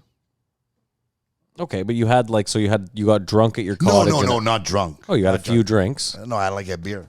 But it still just felt weird. Like, why am I doing this? You know what I mean? Fair enough, but fine. So you had one beer in a controlled environment with your family at your cottage. Mm-hmm. Not the end of the world. But my point is, when was you haven't been drunk in quite some time. I don't know.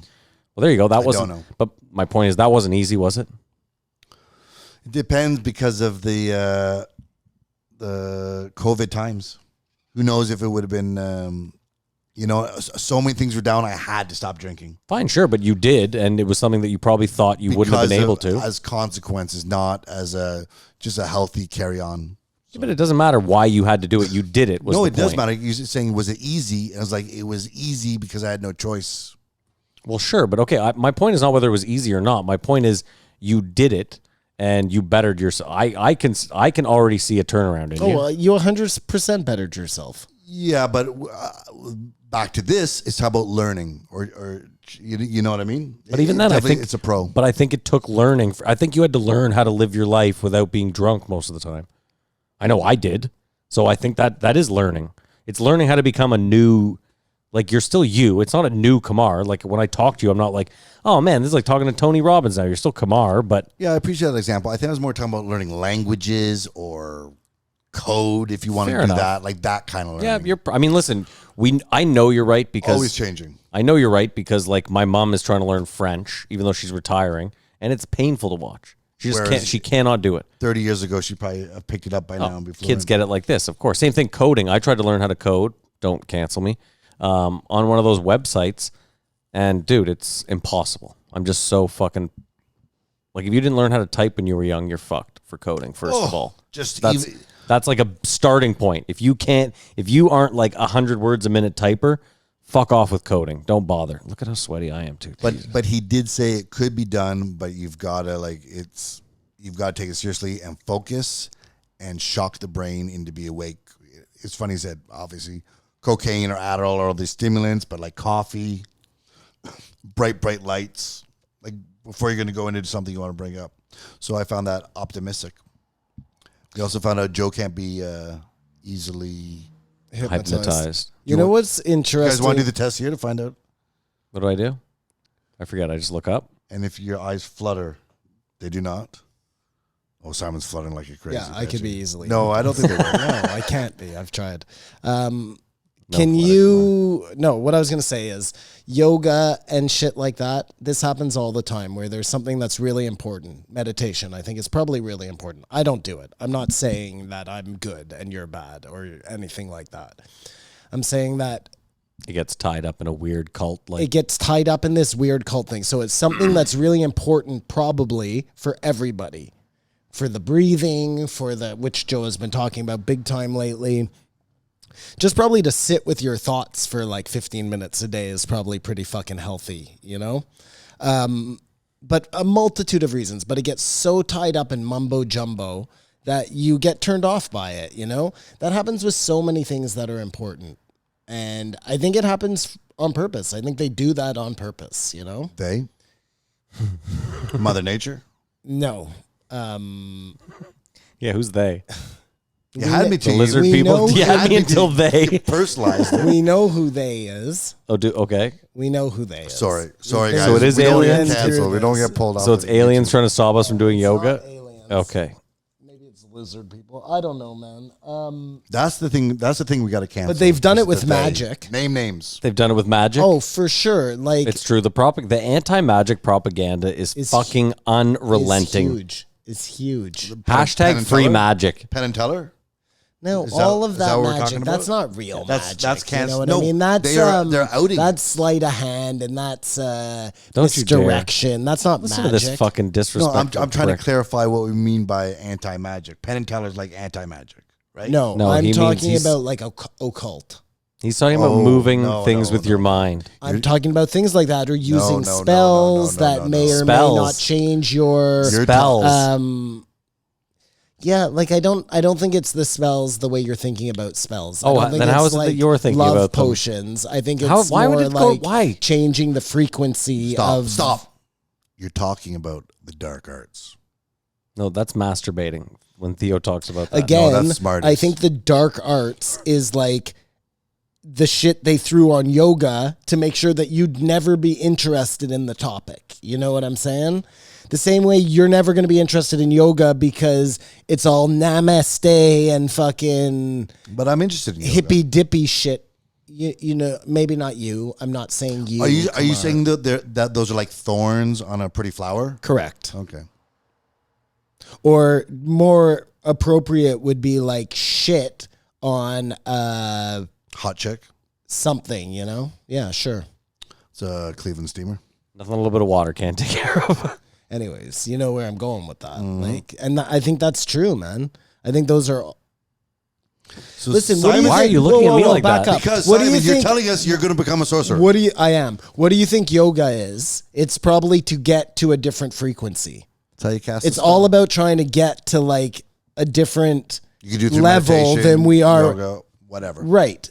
Sorry, when I'm saying yoga, I mean meditation. I don't mean yoga. I mean like the, I guess yoga too, but more just how they make meditation into like this free love, fucking, you know, whatever they want to throw on top of it to get you to think it's corny and cheesy and not bother with it. Mm-hmm. Same with magic. Like they make You it just- as corny and cheesy as possible Stop so that saying they. You're going to say who it is. Stop saying magic. I hate all this. This conversation No, sucks. from now on, it's the dark arts. Do not Okay, say whatever. magic. We're gonna move on because this guy didn't talk about this. Hashtag free magic. The only negative part of this podcast, I thought they got derailed by COVID talk.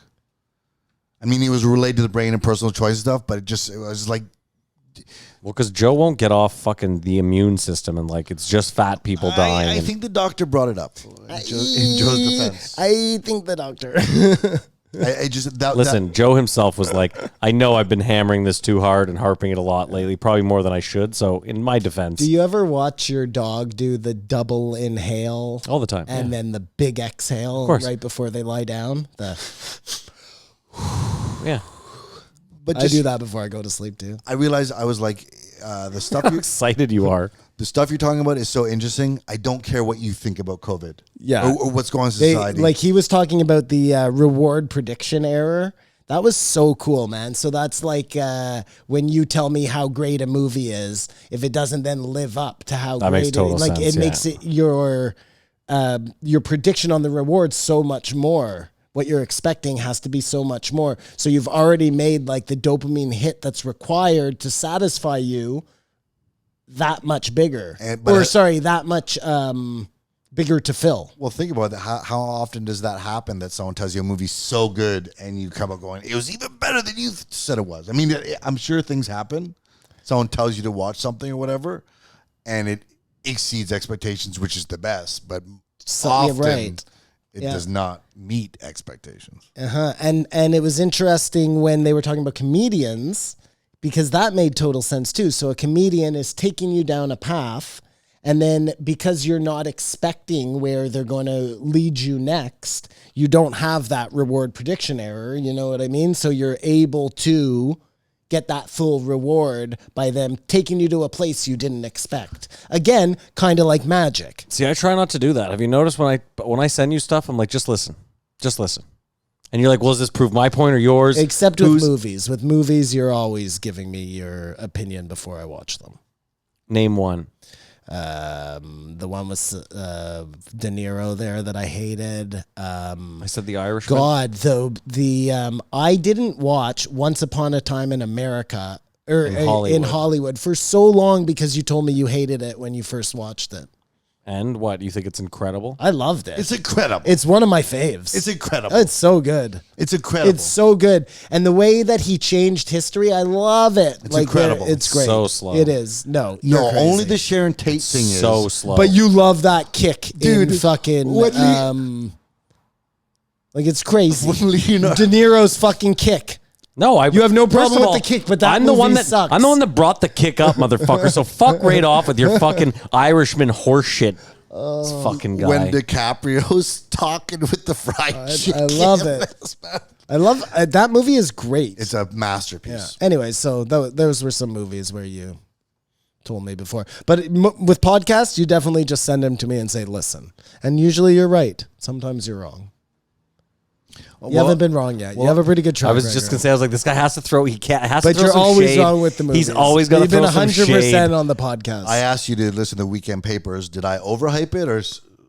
You hyped it just enough. Yep, perfect. Did There's either his of you listen his own to reward Winds fucking- of Change? I'm in the middle of it, and What the hell's Winds of Change? I sent you the fucking link.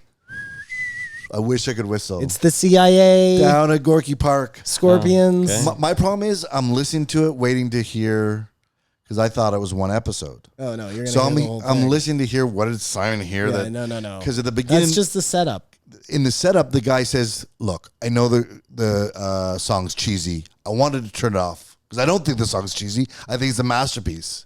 That's my only problem where I separated with the guy. The narrator telling the story thinks it's a corny song. He's too young and condescending, so he sort of lost me.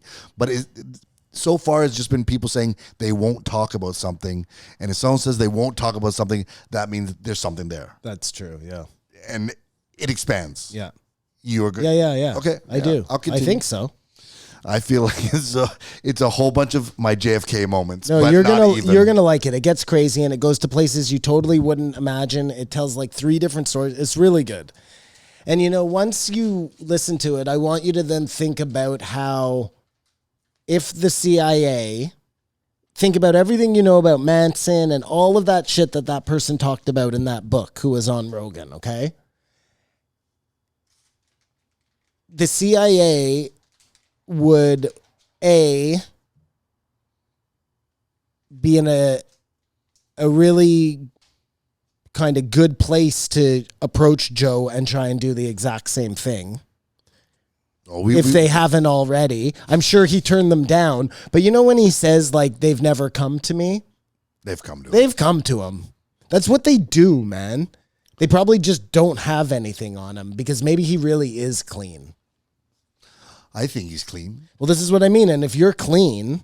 I mean, we've seen in the last month numerous attempts to cancel him for supporting people, whatever. This is what... well, more than just in the past few months. We've seen this for years. They'd have to get the cat people on Joe Rogan to get any dirt on him. The only way that any of that would possibly be possible is if they created Joe Rogan. They would have had to have done it. Joe Rogan? Joe Rogan. The weed head? They would have had to have done it from the start. They can't turn him. We know that. Speaking of Joe, do you guys think he's going to form a Texas accent? Simon, by the way, you have 1 month. You have 1 month and 1 week. For him to move to Texas? Yeah. Dude, I'd be surprised if it wasn't like next week. Well, he said You want a soon. side bet on... No, we already have a bet. Oh, What's I wrong know. with you? This guy Oh, we wants to- made the bet, and I said next year or something, eh? Like I think you said like 3 even- years from now. No, the bet was just against Simon that he would. You said September 1st. No, I think he'd we be in- took a pool, didn't we? Yeah, we Yeah, did. we did. but I we just didn't bet write it down. against you that he would not Well, be there September either way, 1st. he definitely will be. Look, I was just trying to say they were talking about upspeak, and I'm just talking to you. and how people change Intonation. accents, pick it up in other places. Do you guys think Joe's going to pick up I think he will. I don't think he will. The way he picks up words off guys he talks about. He tries to. He's so crazy about not having his Boston accent because he doesn't want to sound like that on air. But that only happened because he left Boston. I think if he stayed in Boston, he'd still have that accent. And I think Joe is going to develop some sort of Texas subtle drawl. He's moving to twang. Austin. Do you think he's gonna carry a gun around all the time? I think he's buying a huge ranch so he can hunt on that. Yeah. Oh And wow. he's going self-contained. And Well, he doesn't want to hunt like that, does he? what do you mean like that? If you have like 5,000 acres. Oh, if he had a lot, you think he's gonna buy a huge ranch? Yeah. He just signed a $100 $200 million deal. He's He can going to buy buy Maybe you're $50 right. million worth of land. Maybe you're right, man. And I wonder if, You know who pays you a lot of money? well, we're leading to what we're going to talk The about. CIA. And they get it from selling cocaine. That's right. Party Barry on. Seals. What was I? They also gonna write hit records. Just as a Well, sidebar. apparently they do. Apparently they do. You'll see when you listen to that podcast, like even before they were writing letters for the CIA or writing hit records for the Scorpions, they had other musicians they were like sending down to Africa to do other shit. Like they'd been running this same fucking thing for a while. Again, Jazz musicians. we'll have to talk about this, even though it has nothing to do with this guy, Doctor, the brain stuff I want to get to. But it all seems like they're doing good stuff. You know what I mean? Like writing a nice song. That seems like something. All the things the CIA do, I want them to be nefarious. And ending the Cold War in Germany, that seems like a good thing too. So it makes me like the CIA. But I know I can't do that. You don't know when your brain changes. Because you can't know because it's the brain. You know what I mean? If you make these changes, whatever, you can't realize it. Right, but other people can tell you, I guess. But you know when That you've would be made a the- change. No, you don't. You think one way, and then all of a sudden you're... Your brain doesn't think about what it's like. Listen. You think you do, but you don't. I was probably too young to give you a real answer, but I swear up and down that before I was in a give you an example. Sorry. I swear up and down that before I was in a coma, I couldn't catch a ball to save my life. And then after I got out of the coma, I had reflexes. I'm not saying I was like super spry or I was all of a sudden going to join the NFL, but like I'd need to hear other people say that you couldn't I knew catch you wouldn't before you wouldn't went believe under me and anyway. then Even if caught. 15 people did, you'd go, No, if your mom told me that, or you'd if still Bill go, told me that "Nah." was true, like... no, you'd smile I'd in their listen. face. You'd go, wow. And then behind their back, No, you'd go, that's, "Nah." whatever. Don't tell me how I would and you go, act, where's all Mike right? and all this? I'd have to talk to Mike. I would like to hear Mike's point of view. The brain doesn't think about how it's changed. I understand what you're saying. it's being the I'm brain. going to give you an example of how you know when your brain's changed. When you have a really poignant mushroom trip and you come back from it. And what's happened, obviously, is that the mushrooms have reworked the networks in your brain and you have changed and you come out of it and you like realize something so poignant that you never thought about before that puts you in place in this world. And you're like, dude, I get it, you know? Boom. Well, then I get it. Then the brain forgets that it changes. So everyone has moments where they were so grateful or something and said, I'll always be just a better person for this moment, and they lose it. I'm sure. And it doesn't Well, always we have find to be, out. We find out in the next episode that that's true. It doesn't always have to be connected by or started by drugs. The change of the brain. Your brain could change. It had nothing to do with drugs. And I don't think your Yes, brain it knows could be by meditation. changes. Yeah, many means.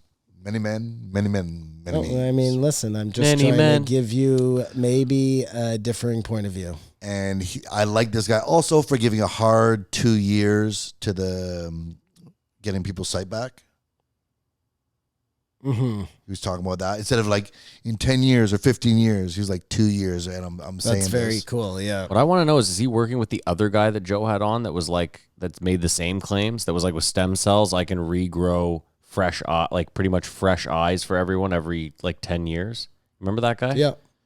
Because it seems this is the thing. I understand that like there's no reason that we shouldn't be trying different ways of getting to the same thing. But like, it seems odd that it doesn't seem odd, but you think these guys should be working together and not separately. I think he wasn't he working with that guy who was talking about regenerating the eyes? I don't know. He was talking about this guy name dropped in that. He referenced him, but for sure, I think all these people should be working together. You would think, but it just doesn't work out that way. You know, when Joe was talking about how maybe right now is the technological dark ages, and like we think that right now we have the iPhone and we've come so far and this is like amazing and we're at the best time ever. But maybe legitimately, if you like break down the next 100 years, we're at the very lowest point this technology is going to be. And we're going to see, even maybe in like 10 years. That's an obvious statement, isn't it? 15 years. In theory, you'll always say that. Is it? Well, yeah, that's like being like millennials are the most progressive generation I guess ever. so. You'll always say that. Yeah, every generation after them will be more progressive. When they started putting shoes on horses, they're like, wow, we are on the cusp of something. Yeah. Always. Well, we'll just always think that. That has something to do with why we can't understand our brain. These things that we just accept as, well, that's the way it is. Yeah, that's probably true. We don't know yeah. anything now, but we know everything. I hope that's true. You hope that's true? Well, because the other point of view, Matt, and I guess what you're not realizing is, yeah, you know, technology could advance, but things could get way worse than they are right now. Look, maybe I think I'll life just give you an expectancy dipped for the 1st time. I'll just give you an example. Just give me 1 second so I can get it out. You could be creating a computer and you think we're creating a better computer, and then that computer becomes HAL and kills everybody. And then we look back at this time and are like, oh shit, that wasn't the dark ages of technology. The dark ages are 15 years from now when the robots kill us all. That's all I was saying. No, I mean, of course it works that way, but that's why I was saying is like life expectancy has taken a dip for the first time in modern history. So That's because of COVID? no, this is pre-COVID. So like in developed so Pinker nations, is not correct. well, he wrote his book years ago, so he was but correct his at the time. idea was that. But that might be Like a you million. were saying. That might be a million children starving in Yemen 1 year or whatever. Some bad thing, famine that caused a dip, or people stop fucking so much. I don't know. But yeah, I think that goes to that forward movement, you know? I think so too. He said that you can pay to have someone see what you see what you're supposed to see if you're blind. That job would just Repeat fucking that? suck. You wear You're a glasses and surrogate. camera, and someone just sitting Yeah. there telling you, It's a "Oh, surrogate. there's some guy who's about to stop." It's sort of a best friend too, buddy. You're Like, connected to like a network. Those people are watching remotely. I think that's crazy, man. It's crazy. That You remember- gives, remember if you have the expensive. money, it almost gives you your sight back. Do you remember? Hot girl, 10 o'clock. Do you well, know? it depends if you're blind from ever or you become blind. Well, do you not Those are remember? the two distinctions. You remember Arrested Development? That was like one of the storylines. The dad was on house arrest, That's so right. he Yeah, purchased yeah, Super yeah, Dave yeah. as a surrogate Yeah, to yeah, walk yeah, around that and was funny. fucking be him. And But it was to your point- Brooks. To your point, what were you just talking about? Surrogates.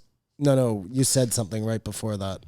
You're wearing glasses and you're watching what they're doing. No, okay, so do you think if you go blind at 15 years old, right. you remember everything you see, what stuff You looks know like, what or do you things forget look what like. does it look like? Whereas if you're from, If you're blind from birth, you don't know what anything ever do you looks just like. make up what everything looks like? When somebody says a toaster or if somebody says a unicorn, do you just make up in your head what that looks like? Well, I think as you grow, you feel stuff, and you just Can't just, feel- You feel yeah. a toaster, and now you know what a You toaster feel a is like. horse, so Just you know it's what the a way you learn, unicorn looks like. But it is whatever still in your head that looks like that yeah, you never no, see. that's weird. So That's it'd be a weird idea. if I mean, you feel a light post, you know a light post, but you're on the thing, and the guy's, watch out, you're gonna hit a light post. Well, what's a light post? I've never seen one. right, like if you lose your taste and you know what taste is, whatever. If you know we're never born with taste, then you wouldn't even have anything to compare it to. I wonder if you could pay that service just even if you can't see, like you just want someone to hang out and see what you're seeing.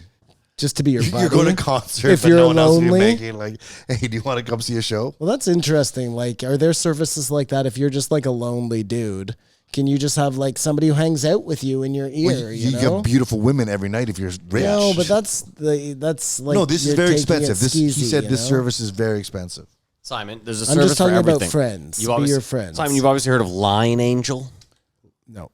So, like, if you want the hottest shoe drop, but you don't want to wait in line, you just pay someone $22 an hour or 17 or whatever the fuck the rate is, and they'll go wait in line for you. They have it in every city. You just sign up. Kamar has done that for me before. Unless it's the Dior Jordans. The Dior Jordans, why did they sell it right away? When was that drop? Like 3 weeks ago. I don't know, because all over social media, some guy was eating cereal out of them. They're real nice shoes. If you like gaudy stuff like that. I don't. The blind skateboarder you started with getting insane. Oh, that was crazy. Keep in mind, he's crazy, that guy. Dan the Man Mancia could see. Yes. So and I'm not to take away from what he does, but He my knows what point a is, curb looked like. my point is I think he also started skateboarding when he had his sight. Oh, I see. Okay. That And then doesn't continued that once does he not went take blind. away No, from what yeah. the fuck he's doing, but I am almost certain that he was a skater before, lost his sight, and then just was like kept persevering, which still makes it insane, especially if you've seen him skate. The guy's fucking nuts. And it's always interesting thinking about Daredevil, the other senses that are heightened. Because Daredevil's the coolest superhero because that's the most believable, right? No, to me, that's the most unbelievable one. He's fucking blind. But he had sight. He lost his sight from a radioactive thing, and all his other senses got super heightened. Almost, he could be a Batman, but Batman was taken. You know what I mean? Yes, I get it. The sonar and sensor yes, stuff. sure. But Batman was taken. Oh, dude, I'm telling you, when I was a kid, Daredevil was one of the baddest ass. Listen, I agree, but as I got older, I was like, this just doesn't hold up. This Daredevil show, though, you know, It's the trash. one that's on, I really like it. I didn't think it was that bad. I thought it was cool. Yeah, I love Daredevil so much. I'll take anything. My only more Daredevil, please. Well, the Ben Affleck one wasn't good. No, but I need it. I like Daredevil too. Huge Daredevil fan. Huge Daredevil, and he's blind. I just didn't like how they made everything so dark in that show. That's their cheat, right? If they do all the fight scenes in the dark, then they don't have to. It's the whole Game of Thrones. Game of thing. Thrones. You took the words right out of my mouth. I don't like that he was handicapped. That's rude. Can I leave you with one thought about Kamar's got a Elon? bunch of notes. Oh, No, do we got through them all. Yeah. Okay. Can I leave you with one thought about Elon before we go? Why not? And it's something he brought up. Oh, that Neuro- I'm okay. just extrapolating on. No, it's that's about acceptable. car culture. Okay. What is it? Well, what does the judge say? I'll let You'll be allow admitted. that? Thank you. Car culture, all right? The idea that in places where people aren't driving all the time, you become much closer because you're either A, sharing public transportation, or even better, you're walking and then you're just stuck more into your community and you're talking to the people around you and blah, blah, blah. When you're in your car, you're in like a bubble, okay? I never really thought of it that way before, but it's true. When I'm in my car, I love driving. That's because I like being alone. You know COVID what I times mean? made you I just realize. like, I can go around, I can do whatever I want, whatever. Then I started thinking, okay, so car culture segregates humans from each other. Okay? Any vehicle, really? Bike more so. You can't have another person on a bike. Motorcycle. Yeah, but the idea is that I could yell to you on my bike. You know what I mean? I'm not like closed off. I think. I'm just saying you could have anyways. more than one person on a vehicle, like a bus or something. Yeah, I'm thinking more just the car. I don't know why you're arguing this part of it. I'm Okay. trying to understand your example. Well, you don't understand the idea of you being in your car by yourself and me being in my car by myself and, And it that being separates different than ourselves. you and I being on bikes. I think what he's No, saying. I was agreeing with you. Oh. Okay. Were you? I was saying bikes, whatever separates us, but there are situations where we're together on vehicles. Well, the car is important to my situation because I'm going to push to Elon, trying to make the car even more cushy to be inside. Less you have to do, so you'll spend more time in it. He is trying to segregate us more by making the car so comfortable and through elitism. Knight Rider. Dude, I'm telling you, man, this guy, Oh he my has God. such a veil of like, I'm saving you, but really he is fucking you in the anus. This is what it's going to be. So this week in the news, we'll try to get on the post, Joe. They announced that the Pentagon may be releasing details about a vehicle from space. Yeah. It's going to happen next week. They're going to open the door. It's going to be a Tesla. Back in time. No, a Tesla. Oh, that Tesla that he sent up there, you motherfuckers. No, any Tesla. He's an alien. All the stuff he builds, therefore, is not from this planet. Oh, interesting. No, it's actually just a big fucking marketing ploy from Tesla. Yeah. Well, like because he Elon's. is working with NASA, but it's Ba-boom. the Pentagon, not NASA. Bob so. Booms. Problem solved. Anyways, yeah, that's all I had for this guy. So if you want to rate him, we can move on. You first, Simon. I'm going to give him a 4 4.3. Kamar. I thought it was fascinating. I'm giving it a 4. I would have given it more, except like I said, I did not care for any of them opinion about COVID. Obviously going to come up, but I didn't like it. What was his opinion about COVID that you hated so much? No, it wasn't his opinion. I said, okay, get back to what you're talking about. I don't care what you think about this whole issue. Right. He did pretty well. Stayed away from anything kind of political. No, I don't care anymore if you're hate mask, don't mask, whatever. Just everyone take care of yourself. Just do your job. I didn't want to hear him talk about it. Stay in your lane. Stay in your lane. Back to the car talk. Just to bring it full circle. Well, the car culture, where everybody's by themselves. And it's Stay Elon in your trying to own separate lane. us. He's trying to get us all to stay in our own lane, Crack the code. but in a bubble. I give it a 4.5. Strong 4.5. Nice, Maddie. There you go. Strong 4.5. That's what I like to hear. Almost a 5. Really good episode. Great endorsement. I'm going to find out if my dad knows him. Okay. We'll see if he's a rock star. Great follow-up. All right, let's give this Spartan guy fucking 10 minutes of our time so we can do this post show and get the fuck out of here. It's way too hot. Very good. Okay, so the number is something 15 something Joe DeSena. 15 something. last podcast Joseph of the Defensa. Last podcast of the week, list long, and it was Joe DeSena, 15-14. Like I said, 15 something Joe DeSena. Well, the next episode is going to be a gooch because it's 15-15. Yeah. So he's the Spartan Run guy. Well, and Tough Mudder, clearly. Now. Yeah, grew up in the hood. Obviously is like somewhat of a gangster or something. He's an like, NPC on Sopranos. has story NPC. NPC. NPC. NPC. NPC. Non-player character. Player character. Yeah, right. Non-playable? Is it? Player. Playable. No, it's non-player character. Have they're, you- They're in the video game, but they don't do anything. They're just on the side. Have either of you ever done a Spartan Run? Fuck no. Fuck Kamar? out of here. When I went to military school, we did do No, intense obstacle course. We had But to have you climb a ever 30-foot done wall. his Spartan Run? No, of The course not. Spartan Run. Or the Mud Run? Of course not. Okay.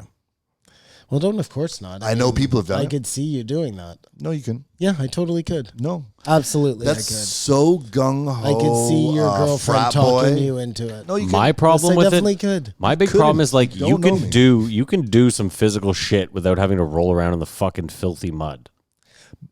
I can't run. Like I wouldn't have the stamina. But both of those things seem fun to me. If it wasn't like the problem for me with the Spartan Run is I don't know if you know anything about it, but like so you race and then you get to the obstacle, but then you have to wait until because they can only let so many people on an obstacle at a time.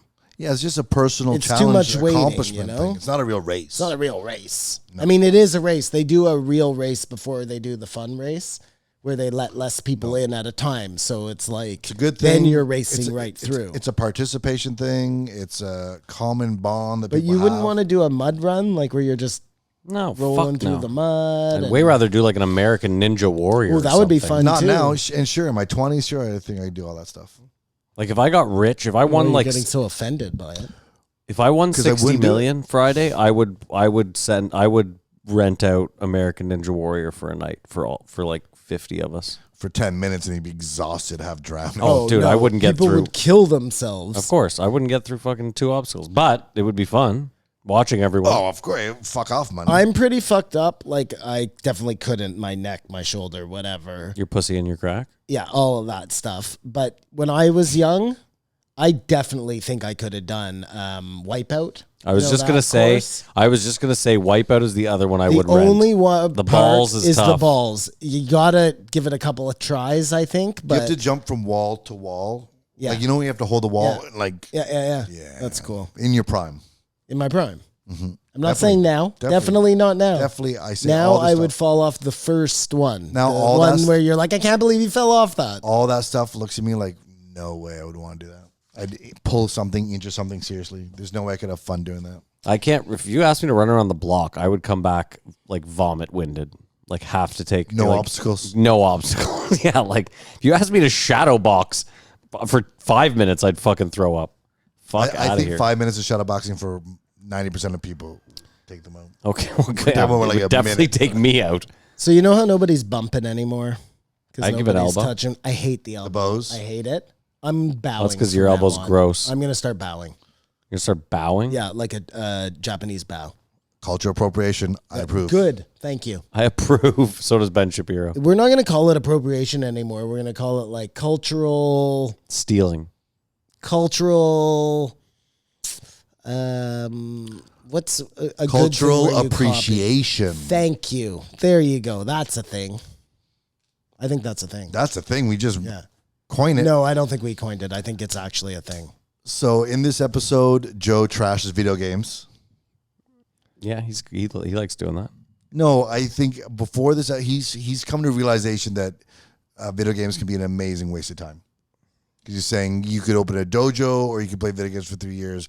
Like they're really dangerous. I felt like he was fighting for the video games because nut job who wants to steal your children to his fucking Those stories Sleepaway were hilarious. The kid, Dad, they haven't fed us in 3 days. Get us out of here. Oh, I'm sure that's a good diet. Did it Yeah, not you know feel what, though, like he wanted your kid a little too much? Yes, that's the only thing. He's a sadist. While that kid is sending that text, he's reading it laughing. I'm thinking about the 10 Netflix documentaries I've watched of teenage kids getting killed by overzealous counselors yeah. at exactly the same shit where the kids texted Mom, please, you won't fucking believe it. That was like a real legitimate camp that had certifications. This dude's just doing it in his backyard. He's phoning up his friends. You want to send me your kids so I can torture them? We need your wife to be there to stop this. Yeah, but there's two types of parents, right? There's type of parents yeah, sounds good.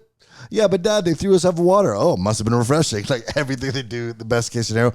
Or a mother who drives there through the night. Get in my car. We're going home. Well, it's true because we have letters from camp from when we're kids. And me and my sister will be at the same camp and the letters will be so fucking different. Mine is great time, whatever. And hers are just hate it. You know what I mean? So I think this same guy, place. I think this guy has no bad intentions, but it seems a little twisted.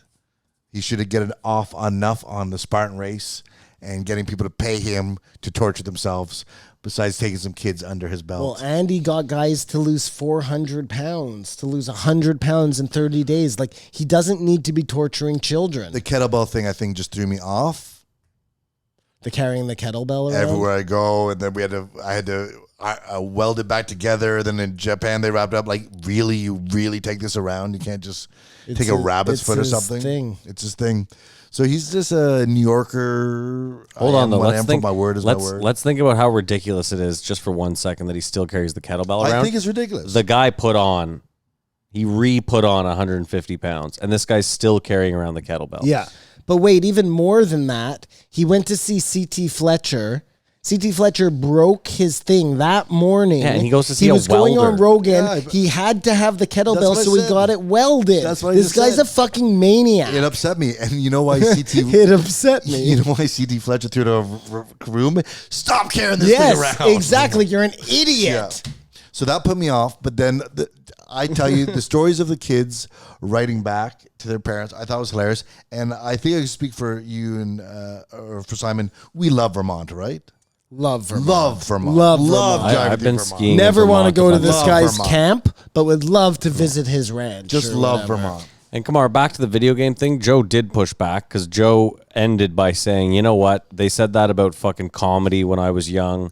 So, listen, some people are going to do it, and it is going to be a waste of time for them, and some people are going to do it, and nothing is a definitive across the board. Some kids are going to play video games. It's going to be a total waste of time for them. I think he gave more pushback on Stephen King. This is why we've been friends for 20 plus years, Kamar. Look at my thing. Funny Farm, love it. Chevy Chase. Love Vermont. Love Vermont. Yeah, love Vermont. But he went way more off. I think Joe said, you know what? I think video games can be very bad.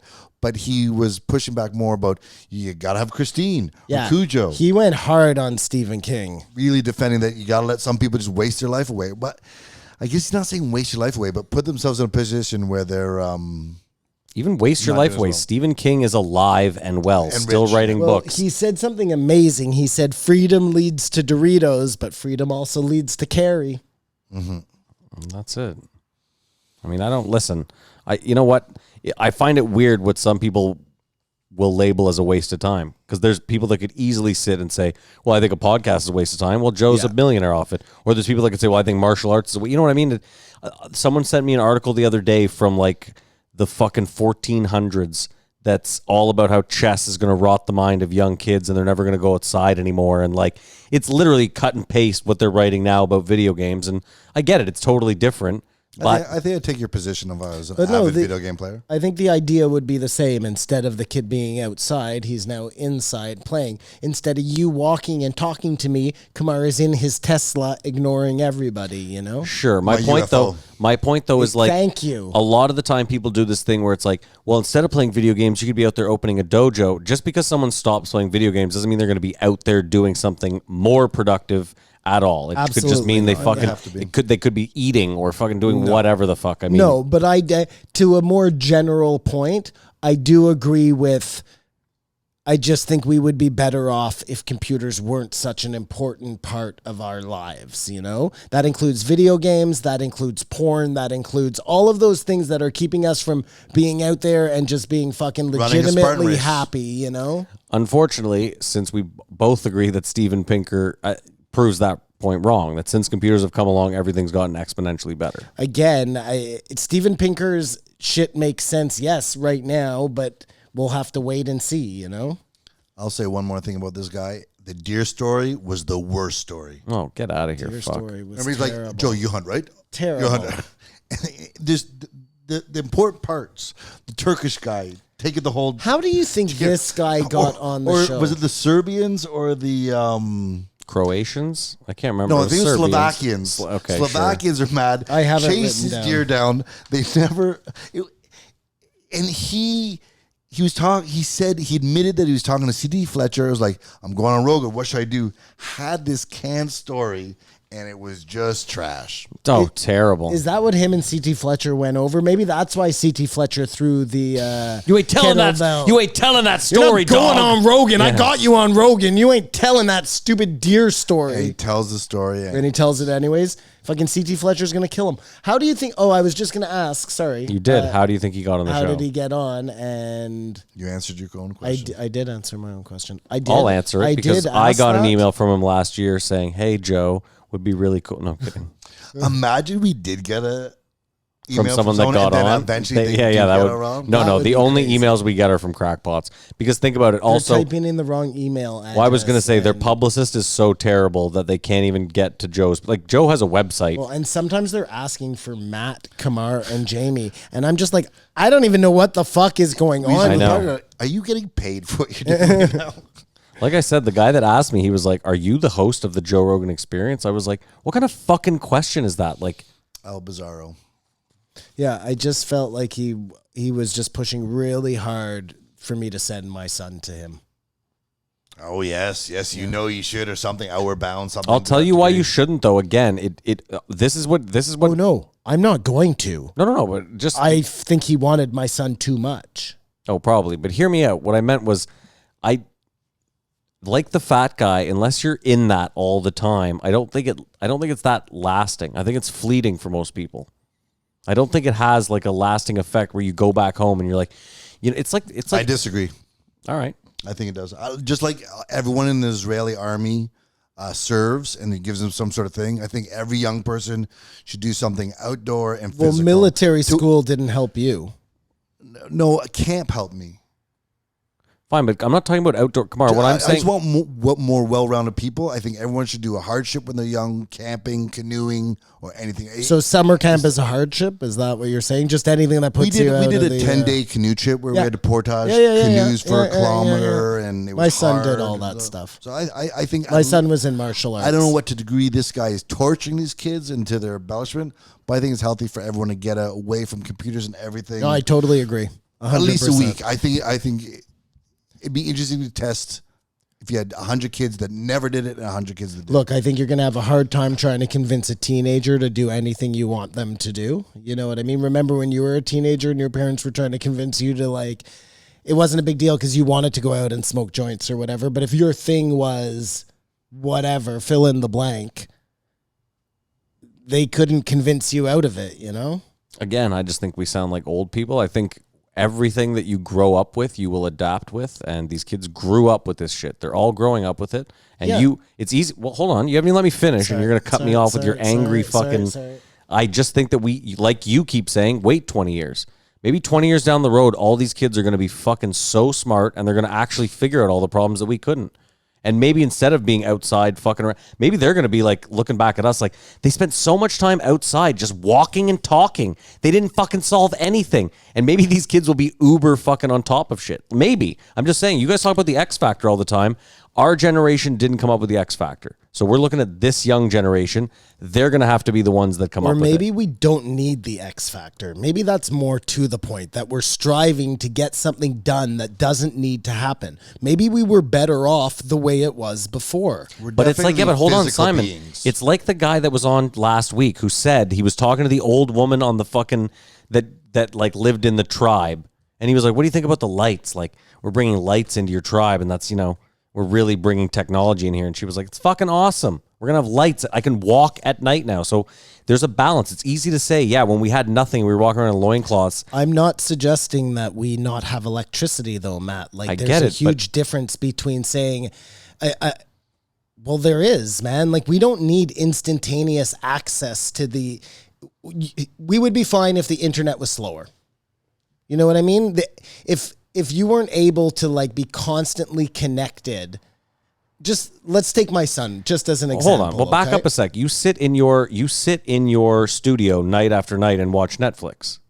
Well, I listen to podcasts most of the time. Fine, even then. Yeah. But when you listen to your podcast, that is streamed or downloaded to your device. Mm-hmm. You need the internet to be as fast as it is, or you would not have access to even half the thoughts that you're thinking of right now, like all the topics that we bring up. So you're really stepping on your own feet with your argument is the point I'm bringing up. Like, you can look at everything has a good side and a shit side. There is nothing in this world anymore that is just all good or all bad. A computer, of course, if you want to look at all the shit angles of it, terrible. Awful. There are definitely, the example you just gave, to take this point, the fact that everything has become into our phone, okay, where you can do everything on the drop of a dime from this one thing, I think that's maybe what the problem is. Because even when you had, like, let's say an iPod, okay, and you could only get your music, and I guess in this case, that would apply to your podcasts as well. You would download that shit. It was kind of like having a Walkman. You know what I mean? It was just a better Walkman. Mm-hmm. But it wasn't this constant connection to other people all the time. But again, Simon, you're talking about... Okay, that's what I'm talking about. That is what I'm talking about. No, what you're talking about is actually people. You have... Stop, just listen. You have this computer in your pocket. You choose... I don't choose to be on Instagram right now. I'm not on it. I'm not on Reddit. I'm not connecting with anyone. If I want to text you guys, I text you guys. That's it. Do I still have the computer in my pocket? Yes. I have the access to all the information we have ever fucking had. Yeah, you're a grown man. Kids don't have that same kind of...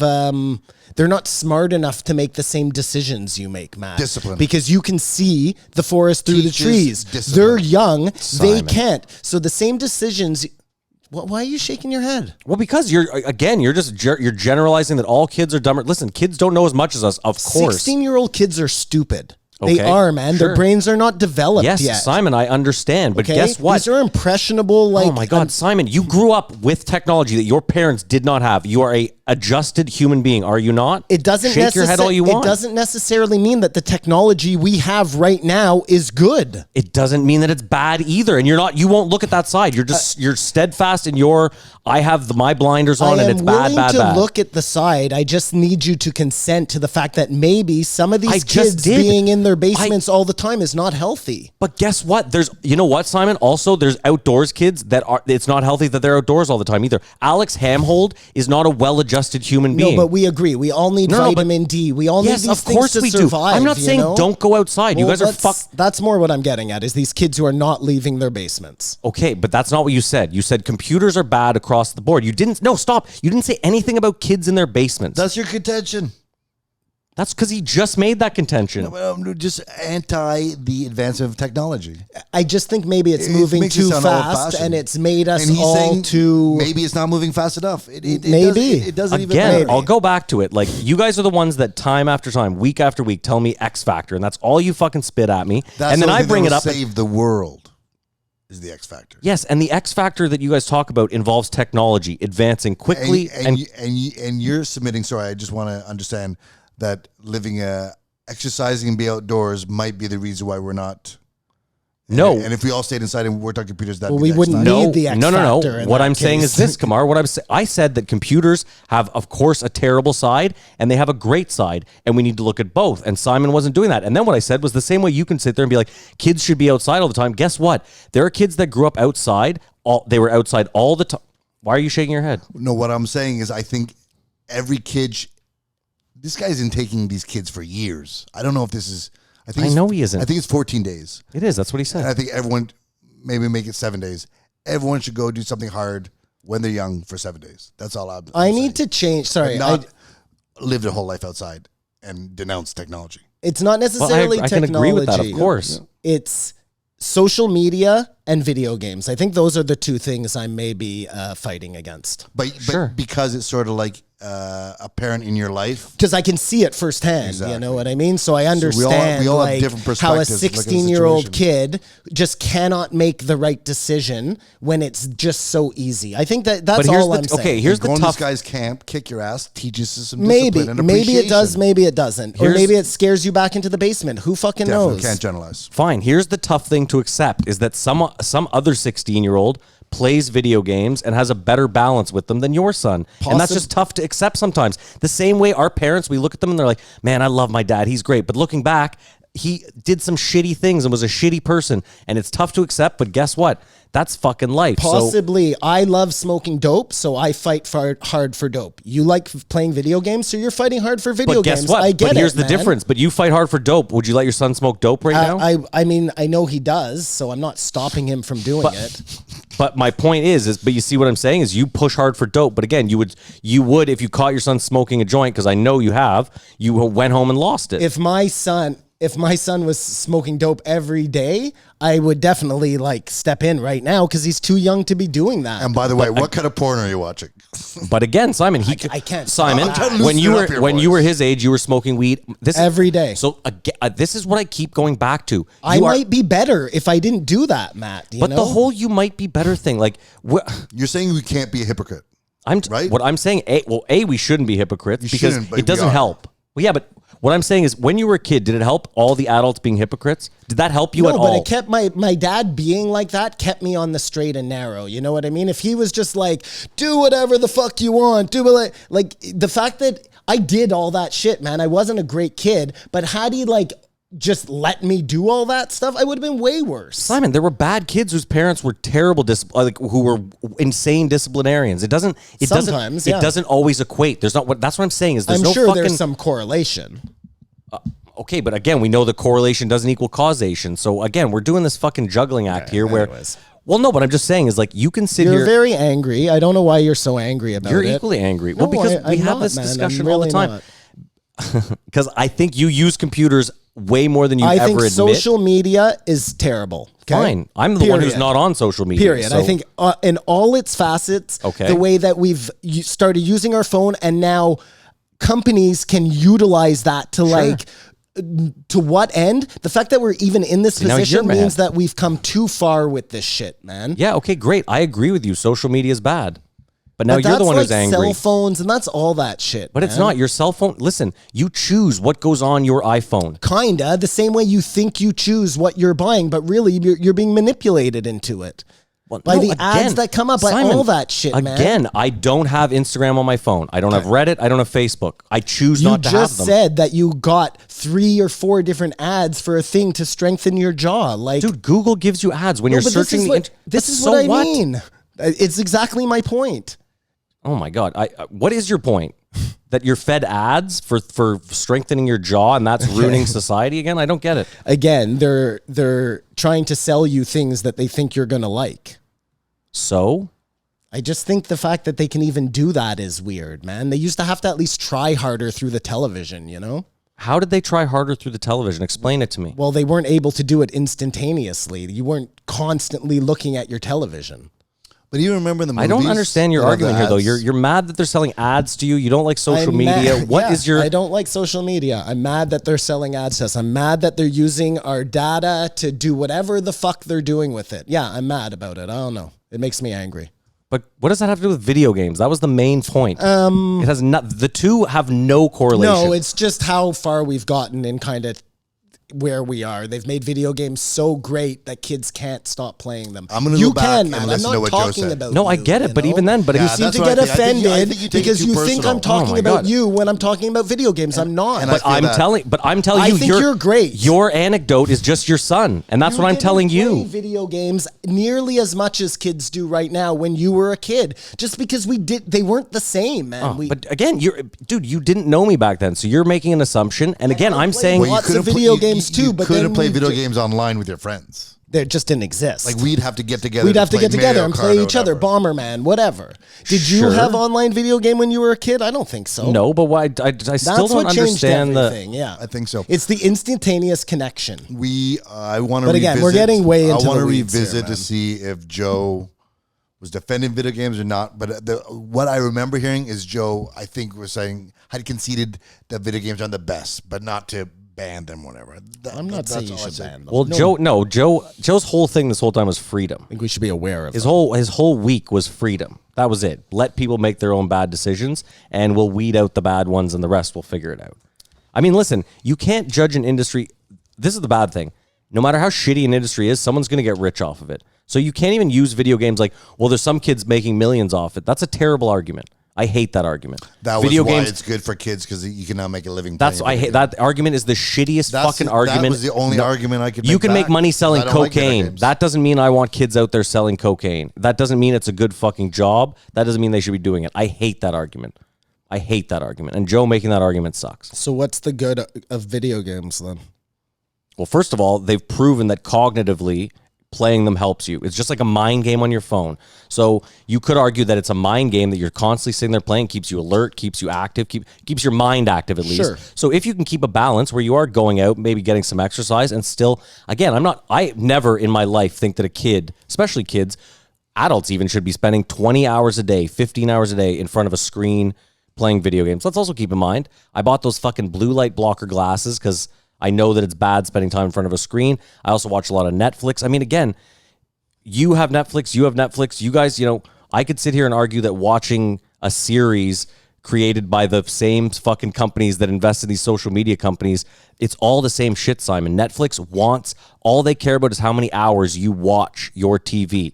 It's the exact same thing. It's just a slightly different narrative they're spinning and a slightly different, they're also mining your data. You are getting this totally wrong, Matt. I am not saying I am good I get and it. you are bad. I know you're not, but I Simon, am shit. I'm not saying I you're watch shit. Netflix, Stop. I watch You're TikTok. missing my point. I don't like any of it. I know, but what I'm saying, Simon, is, but you specifically then singled out social media, and I'm just saying, even the players in this that you think are like innocuous, if one's bad, they're all fucking bad. Matt, you are preaching to the choir, man. I think they are all bad. But I'm saying to you is we used to watch movies. There was nothing wrong with watching movies. That is true to a point, yes. No, but even, I mean, listen, I used to go to Blockbuster and go to the dollar rack and rent like 7 or 8 movies, right? Yeah. Sometimes we'd watch 5 in a night. Yes, for sure. But that's what I'm saying is like, I don't see the difference in having to not go to Blockbuster and just having them beamed into your house. I don't see that as a super detriment. Things are- you can't tell it because it happens so gradually Yeah, that we've it just is. done it. You'd have to like remove yourself. It's not know anything and look back. I mean, But- listen, but we don't know. It's the same thing to say, like, before we used to have to telephone each other to like make a date to go play or whatever, and now you just look on your phone and you see where You everybody said you're is. going to be this somewhere. Like- You had to show up on time. And again, we can argue, yeah, there are some great points to that, but like you said, we survived just fine the way it was. yeah, but again, like, okay, I'll use cars. and everyone will continue to, no matter what happens. Sure, but Maybe. let's use cars. We know that cars have been awful to the environment. Terrible. If we had never ever invented cars, we'd be better off, right? I mean, yeah, no. I think if we had gone with like electric cars or something, we would have been better But off. that was when we impossible had a from when we- chance. No, but they did. They had one. That's in the 80s. I'm talking about from the beginning of Better time. off now. Just hear me out. What I'm saying is, I'm sure there was someone back then that was like, cars are the devil. Cars are going to be the end of us. And if you look back, you could argue that they weren't wrong. They weren't right. They were the end of the Indians. Or the end of the planet, if you believe in global warming. But you see what I'm saying is it's a weird balance because in enough time, let's say global warming is what wipes us out. In enough time, that person was right. Cars were the undoing. But at the time, it seemed like, well, we can move things a little bit easier. Like, you have to admit that the freight industry has helped us. Well, again, I'm not suggesting that Advance or demise. Cars should not necessarily exist. But when you look at where we've gotten to with cars, there's a problem. I know, but that was my point. So I'm arguing for and against you. What I'm saying is, like, if you look back and say the person saying cars were bad back then, enough time has passed or enough time hasn't passed where we can go, well, they weren't right because cars haven't killed us. They've killed some people, but by and large, cars have somewhat made our lives better, right? Mm-hmm. So they were wrong. But 100 years from now, if we burnt up the earth and all the carbon from cars is what did it, then we can definitely look back and go, fuck, that guy was right for sure. Listen, I agree with everything you're saying. I'm just not sure if, look, we say cars are better. I don't know if that's necessarily true. Stop. Like, He just said he's arguing for and against you. Okay?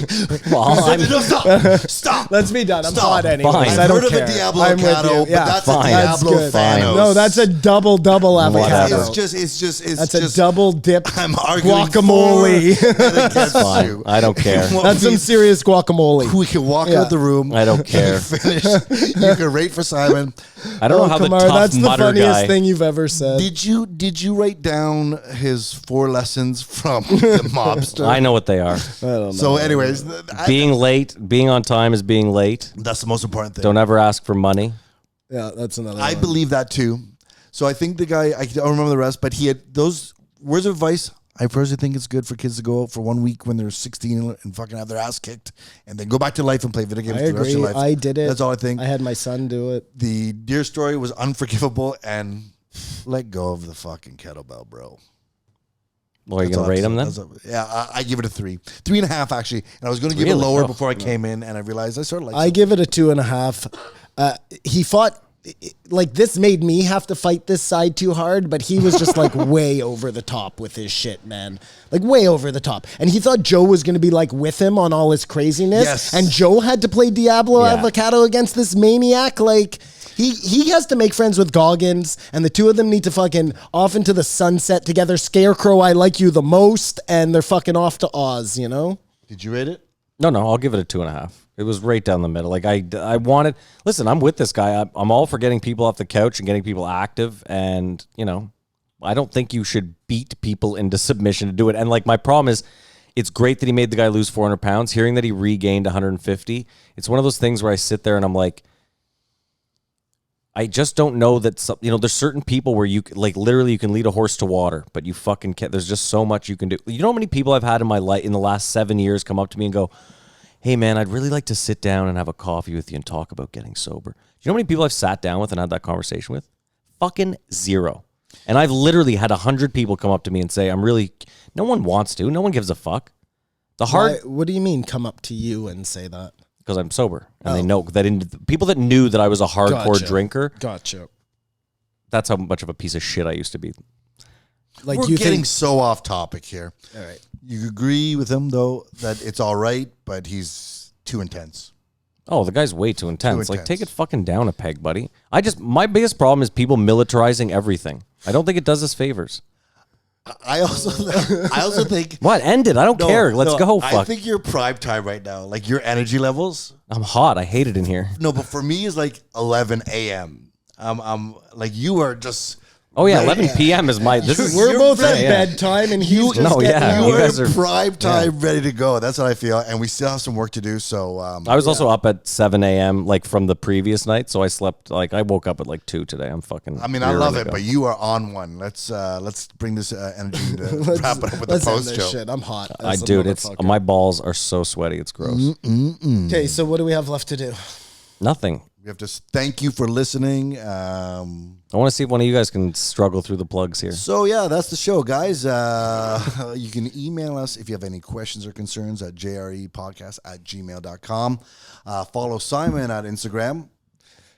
Simon at Big. No, what is it? That's not your No, fucking- that is not Definitely. it. How are you fucking this part? I don't know. I'm so confused by him doing the outros. You can also follow us at jrepodcast@gmail.com. Oh, Bigfoot Sighting Society. That's there it. it is. Yeah. You can follow Matt. He doesn't want to be followed. You can follow me at Kamar Babar. Also follow us on Instagram. Guys, make sure you get on YouTube, like and subscribe. Tell someone to just subscribe. They don't have to watch the show. Also, obviously... Oh, I don't care about likes on YouTube. Just fucking subscribe. Yeah, and tell all your friends. If you have like 4 friends, like I have like 5 friends, and if I had a podcast that I liked, like Winds of Change, I'd tell all of them. If you have 5 friends, tell them about this stupid podcast. Talk to the camera when you're doing that hard sell. Oh, yeah, okay, sorry. there, Simon? You know what I was going to say, though? I was thinking about it. I was like, I have 5 friends. They don't listen to this podcast. 2 of them are right here. We don't listen. So those are real super easy ways you can support the show. But if you really want to support the show and you know who you are out there, you mean the most to us, you can join our Patreon where we have episodes where we go back on old old Joe Rogans and think what we talk about. I'm so losing it. I'm This so Won't good. Age Well is the name of the This won't age well. Thank you very Patreon much, series. Simon. Yep. So join the Patreon. It's growing. It's changing. Also, are we pushing the merch? We got Yes, merch. Go to TeePublic. No, go to the Instagram and follow the link to TeePublic. Do you guys mind if I shoot us in the foot real quick? What, the design? Save it for the post. No, yeah, I don't. Okay, sure. That's why I asked the question. If we're still, yeah, I gotta talk to. Anyways, guys, I don't know what's going on here. Down is up is down. That's You the can't show. say that. That's somebody else's, a different podcast. Sign off. Yeah. Well, I never heard it, so they stole it from me. That's the show. Keep your eyes open, folks.